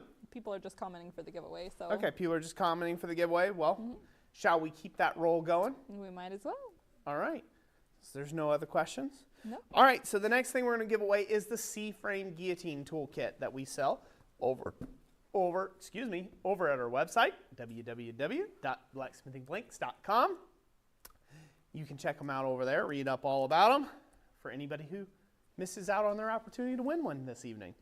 So that will be the next item we'll be giving away. Again, it's a weld-together kit, and it's in the C-frame variety, as Jessica's probably pulled up on the screen for you. Sure did. That's right. I have like the worst thing for like the voice, the coughing. Oh, yeah. Eli popped in earlier. He's like, I couldn't hear anything else other than the coughing. Is Roy okay? Yeah, I apologize. It's like the worst thing for camera. Yeah. Is for you to be coughing or for you to have a lot of nasal congestion. It's terrible for audio, so I do apologize. All right, let's give away the C-frame guillotine tool. Let's do that. Sound good? Are comments coming in? Yes, they are. All right, here we go. Okay.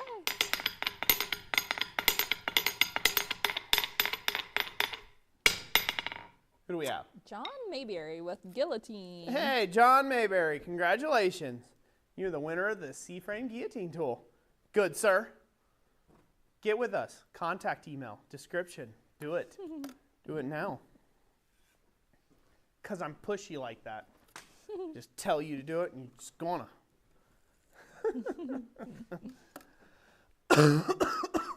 All right. All right. Let's go to camera number 2 real quick. Okay. All right. So we're going to give away one of these from the good old Thomas Goodymoot. One of these little punch lube holders that are magnetic and stick on the side of your anvil so you can use them. So we're going to ship one of these out to you. Again, this is open anywhere in the world, so please comment if you want some lube. So many funny comments. All right, and that's the short one. That's the short lube container. Got it. All right, we ready? Yep. All right, in 3, 2, 1, go.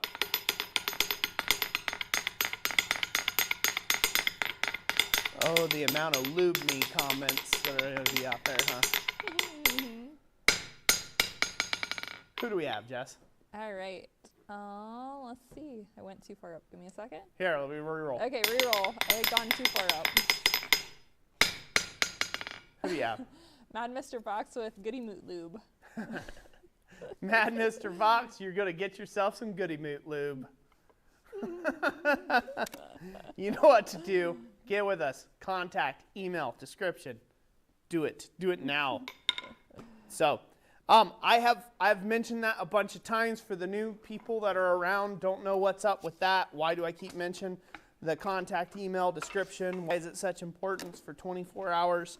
I'll tell you, we had a string of incidences in the past where people weren't claiming their prizes until weeks later because they forgot. Nothing is more irritating when you're trying to give stuff away than people not taking it seriously and just kind of like, oh, I'll just claim it whenever. Wrong answer. So where we are now is if you don't get with us within 24 hours, if you've won something, we don't care to send it to you any longer. So it's not only a waste of our time, but it's a pain for our finances because we finance stuff. We put everything out on the board. We try to get everything cleared before the end of the month. So next month we start a new budget. We know what we got. We know how much we spent, those sort of things, and we don't like our time wasted by somebody 3 months from now saying, oh, hey, I think I won a screwdriver in a live stream. Want to send that out to me? Absolutely not. So we like to have that all lock, stock, and barrel as soon as possible. So that's the reason for the 24-hour turnaround time. It is up to you as the great contestant on The Price is Right to do your job and get with us or miss out on the opportunity. Thank you for all the offers to claim the unclaimed prizes. Yes, yes. Like I said, it just gets regurgitated into the next stream and somebody else wins it. So Oh, we do. Yeah, we have some good stuff lined up for the Christmas live stream this year. It's going to be a really good one. I have a bunch of stuff. I'm going to do this again next year. I think it works out pretty well. In the past years for the Great Blacksmith Christmas Giveaway live stream, it has always been a bit of a problem getting people to get me their stuff in time for the live stream. And also like just stuff I've bought. Like we personally spent $600-700 on the Great Blacksmith Christmas Giveaway live stream last year, and to get some of the items shipped in and get them in time so we could post about them and let people know what was going to be there. It was a pain in the buckus. It really was. It was a real pain to get those things in enough time that we could do the social media posts about them and, you know, let people know that there was going to be stuff there.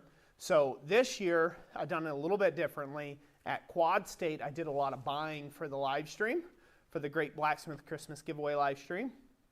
I was also gifted by a lot of really great smiths items for the Great Blacksmith Christmas Giveaway live stream in advance. And also afterwards, I mentioned the items I picked up, and that spurred other people who wanted to get a part of the Blacksmith Christmas Giveaway live stream. So I've got a good lineup of tools already, so I'm super excited about that, that we'll have that. We're going to have tom tongs available. I have like 5 different hammers from different makers, like 5 different hand hammers from different makers. I think there's 5. I think so, yeah. 4 or 5. Excuse me. So I have all of those hammers from different makers to give away. I'm going to have hand tool sets to give away. Thomas is going to make up some more of those lube containers for the giveaway. Yeah, so there's going to be a lot of good stuff to give away. Obviously, we'll have, you know, the last Treadle hammer kit of the year to give away, and I'm not done buying yet, so there'll still be some more stuff to give away, like there has been every year. So there'll be a good, probably, as usual, probably anywhere from about $2,000 to $3,000 worth of value that we'll be giving away in the live stream. So really looking forward to that. Yep. I still haven't been able to convince, for whatever reason, some of the bigger blacksmithing companies out there to get on the ball and give something away with the live streams and, you know, support them like that. You know, like some bigger items, some big giveaway items. But we'll see how that goes in the future, you know. Because again, this is all at our cost here at Christ Center Ironworks. So it is, we get nothing. We receive nothing. We either pay for the items, right? Mm-hmm. Sometimes we get some discounts. Sometimes we have stuff handed to us for free, but it costs us to ship it. Like, we get nothing from it. Like, we still spend money to ship it to you and things like that. So we don't get anything from that. We do it as a way of reaching out and giving back to people and giving back to the community. And that's what these giveaways do. Here at Christ Center, that's what these live streams do. And yeah, the community, right? The members, the members of the channel, they support us on a monthly basis, right? A reoccurring monthly basis. It all goes into it, you know, it all helps. So it's kind of like, it's just a revolving door, I guess you say. It will. So whatever supports you guys kick out, know that it's going back out into the community when it goes there. All the super chatters you've seen in the stream tonight, that's another great way of supporting, right? If you do want to make a tool, and I'll say specifically a tool, if you want to make an item for the Great Blacksmith Christmas Giveaway live stream, you have to get it to me before the end of November, okay, in order to be included in it. If you can get me that, I prefer it to be a tool. And the only reason why we're trying to keep it tool-centric is because a tool is a universal thing that just about everybody can use, right, in their shop. Whether it be the most basic hand punches and chisels or the most elaborate whatever, right? Tools are very universal, and they're universal, you know, they can be universally used by any other smith out there. So we're trying to keep our giveaways, our giveaways and our Christmas giveaways and things like that tool-centric. So no matter what it is, might just be a scribe, that's fine. Tool-centric, so somebody can get use out of it in their own shop. And that's what we've been trying to do. So if anybody is interested in that and you want to support the channel in that way, go for it that way. Yep. Michael Gissy, thank you for the $20 super chat. He says, donation for Roy to wear a Santa hat for the Christmas live stream. Thank you. I need to find me a plush one. Yeah. Not one of the fake ones that are off like Dollar General store. I need to find me like a real one that's meant to be worn. Plush, like fur lines or I'll something. wear it for sure. Yeah. For Probably sure, I would wear that. The time. Yep. I'll wear a fuzzy red suit. I'll do it. Don't threaten me with a good time. Blackbird says, my birthday is tomorrow, so I'm calling the Tom Tongs a birthday present. Happy birthday, Chauncey. Right on. Happy birthday. Nathan McAlpine says, wonderful stream, guys. Glad I could be around for a full stream. Did not disappoint. Thank you, Nathan. I'm glad you could too.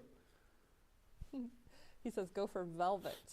Michael says, go for velvet. Oh, yeah. Velvet.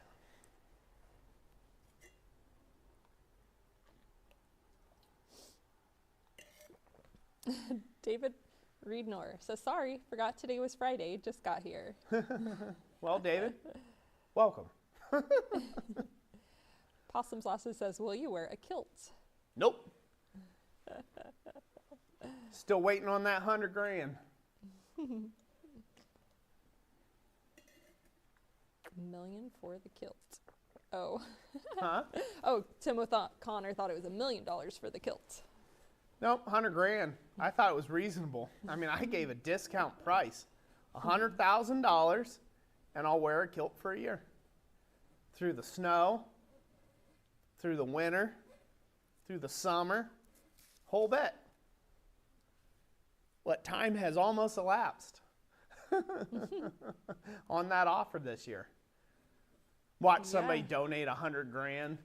At like December 31st. Like, no, yeah, I'll take it.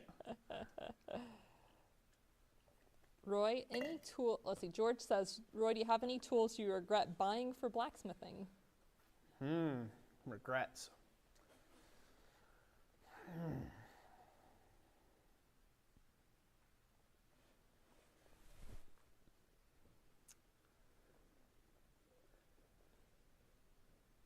He's thinking long and hard on this one. Man, that's a tough one. That's a tough one. I wouldn't say regret, and I would say regret's a strong word. I would say get used and like, or never got used. There's a lot of tools that I bought. I'm like, oh yeah, I'll definitely use this for this thing.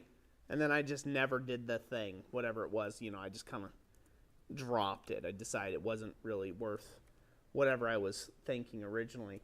I wouldn't say I particularly regret any purchases of blacksmith tools ever. I would say I have more regrets about not purchasing particular tools. And that's not like what you think. So the tools I regret not purchasing are ones from people who've passed away now. And I wish I would have had something to, some memento, right? You know, to kind of remember them by. Like I had a conversation with them at a quad state and the next year they were dead. You know, they were gone. And I really regret not getting, you know what I mean? Like something to mark the occasion. Yeah. I particularly enjoyed that person. So there's tools like that I regret not being on the loop on. There's several smiths that have passed away, and I have some tools of theirs, and they were mentors of mine, and I actually have them in my shop, and I would not sell them. Not because they are the most useful to me, it's just because when I look at that tool, I have the memory of the person, you know, that I got the tool from. So that they have more of a sentimental value than they have actual any. You know, I mean, they're still a workable tool. You know, at the end of the day, it has to be a workable tool. But there are some things that just have more of a sentimental value than an actual intrinsic value of any kind to me. But as far as regrets on buying blacksmithing tools, I don't think I really have any regrets of buying any particular blacksmithing tool. So, yep. I'm the king of long-winded answers, by the way. Tim O'Connor says, I love the fact my treadle hammer kit was tested out by Switzer. Yeah, it is pretty awesome. Should have had him like stamp it or sign it or something. That would have been good, but hindsight, right? Yep.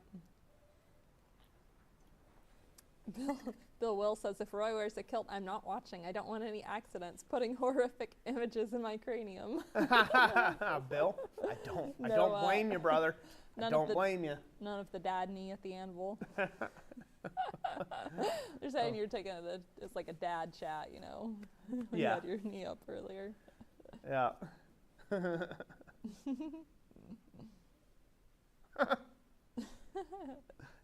Yeah.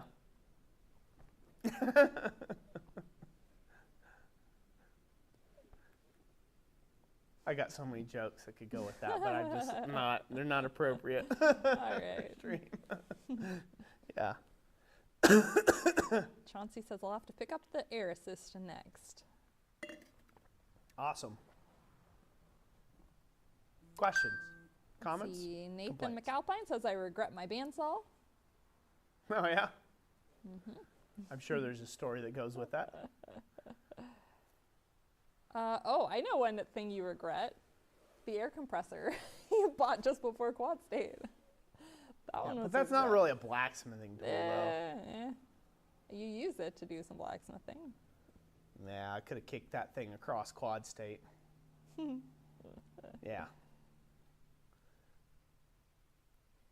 George says it's been fun. Can't wait to see the Dragon Brother video. I like animal heads.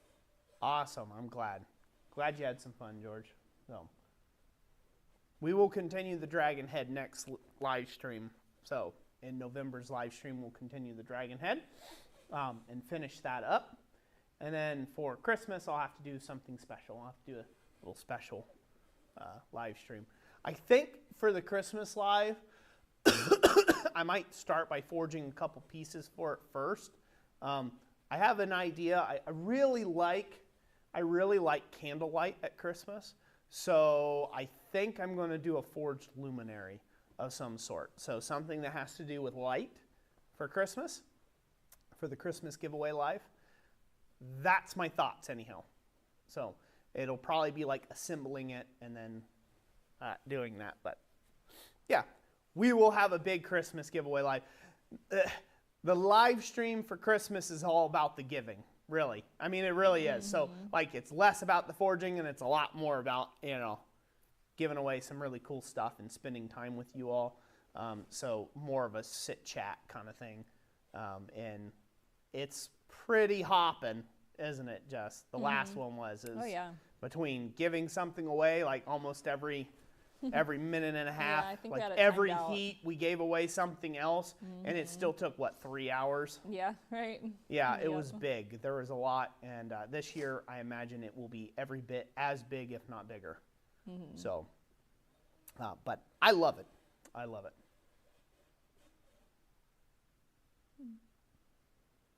Roger Caldwell says I'm waiting to see the wings on the dragon.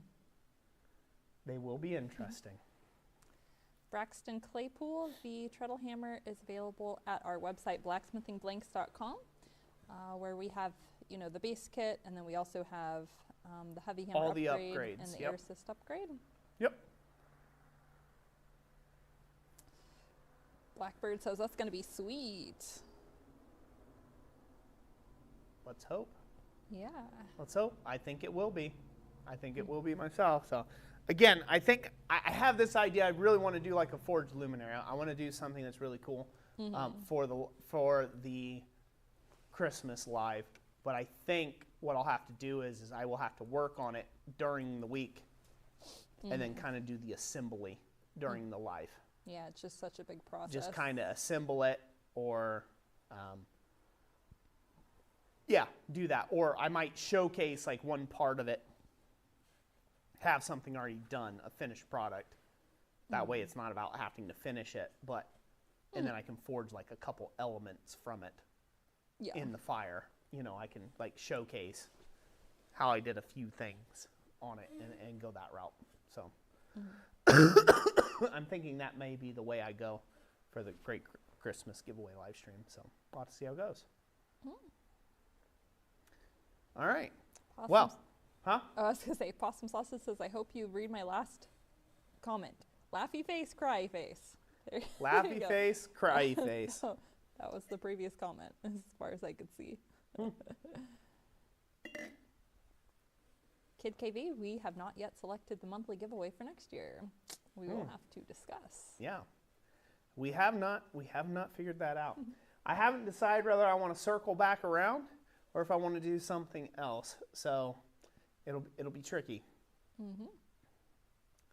What I was kind of hoping for is I was hoping for this to pick up a lot of steam, like a barrel roll of steam, and get other, like, you know, companies like power hammer companies and you know, other blacksmithing companies to start like contributing, you know, like kick in some bigger equipment towards the live streams, and then have like a couple big massive ones, you know, maybe not every month, but like every other, you know, every 2 or 3 months, like once a quarter, give away something big, you know, like a big piece of tooling or equipment. But I just haven't really been able to kind of settle that down and like get that to go that way. So it hasn't really built to that point. So that means it's on us to take it to that point at some point in time if I want to go that far with it. So we may end up having to circle back around and do something again, like another year of the anvil or another year of the whatever, you know, forge or so on and so forth. Something that we can still purchase reasonably so, you know, and turn back around and do stuff. So we've done the year of the anvil, we've done the year of sledge block, we've done the year of the forge, right? Now we're doing the year of the treadle hammer, because again, that's something that we could do reasonably so. I want another big item. I was thinking like the year of the vise, like the post vise, you know, do like year of vices. But I don't have enough leg vices in stock to do 12 months of leg vice giveaways. So I only have one extra in my shop. So so I would have to find some leg vices that aren't all just trash, but you know, that would be good serviceable units for people. So maybe something like that. We'll see. Possum Sausage said, no, it was the comment before that. I said Roy giving the dad knee in a kilt would turn all the gay guys straight. LOL. And then Bill Wool said, laughed so hard I couldn't breathe for a whole minute. Jeez. They're going for the low-hanging fruit. Michael Gissy says, are hammers allowed for Christmas to send in? He said, are hammers allowed for Christmas to send in? Yep, hammers. Yep, we'll take hammers. We'll give them away. Yep. Just tools, blacksmith tools. Something that you know that another blacksmith could get a lot of value from, right? Somebody else, you know, think of something that maybe you wish somebody could have gifted you, right? That's kind of the items we're looking for, is that sort of thing. So if you do want to donate in that way, that's our only requirement, if you will. You know, we want to be able to it be broadly applicable to people. So, yep. Good. Yeah, we're gonna have a really good one, I think. I think this will be a fun time. So, all right, I need to call it quits. Yep, we gotta make some dinner. Yeah, gotta go make some dinner. Bruce. Yep, gotta go get the frog out of my throat for the evening. Drink some hot tea or something. Tea. Make up a nice hotter coffee or something like that. So I do want to mention one other thing that Jessica's looking at right now. Oh, yes. We were wonderfully gifted this book. This book was made from Adam made by Adam at Speargrass Forge. And it is a book of assembled poems. And I believe they're all blacksmith related, are they not?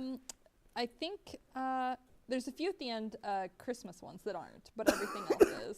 But the majority of that entire book has blacksmith poems in them, and that was all assembled by Adam at Speargrass Forge. I highly recommend it. It's really amazing. I'm shilling it out. I don't know where they're available. I hope they're available online. I think it's on Amazon. I believe it's on Amazon, so be sure to check that book out. This copy is ours. We've been told under pain of death we are not to give it away under any circumstance, so we'll be keeping it. But Jessica's going to be reading her book. So yeah, I am. It's dedicated to it. It's dedicated. Read the dedication. Okay, dedicated to the hard work and behind-the-scenes efforts of Jessica Adams and the Adams family. So I actually got to sign one at Quad State, which was, I thought that was so amusing. It's very, very awesome. Very awesome. So for those of you who don't know, Jessica likes to read a poem, lead us out with a poem at the end of every live stream. And we read a good many of those poems during the Christmas giveaway live, but that's how she likes to lead us out, and it's become a thing, huh? It is. It's kind of fun. Yeah. A lot of people stick around just to hear the poem at the end. So yep. I'm just chop suey. So, but gladly so. So she has selected a poem to lead us out. So I'll go ahead and leave you with some final thoughts here. I love each and every last one of you out there. I hope that you all have an absolute blast in your forges this week or whenever you can get back at it again. Thank you so much for being here. Thank you for the support of Jessica and I and Thomas and our family and everything that we do here on the channel. We greatly appreciate each and every last one of you. God bless you, and we'll catch you next time. Jessica, lead us out in the poem. All right. I'm going to mark these so I know which ones we did too. All right, on page 138, this time I'm reading The Country Blacksmith, written by Anonymous. The Country Blacksmith. The blacksmith's shop on a country road, the blacksmith stands within. You see his forge's glowing flame, while you hear his anvil ring.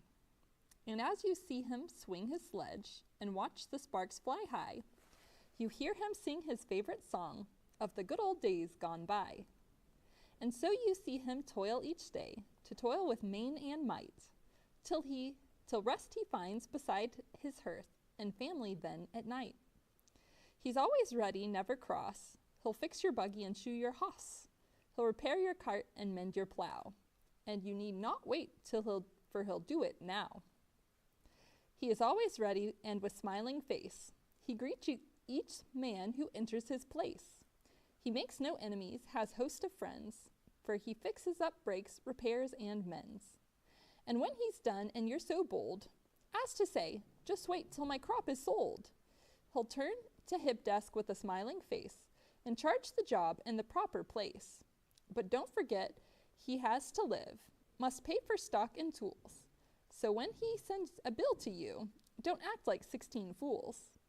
But with your purse just seek the smith, the man who'd been so true, and pay the sum you're owing him, and he'll think more of you. I hope you all enjoyed, and have a wonderful weekend to everybody.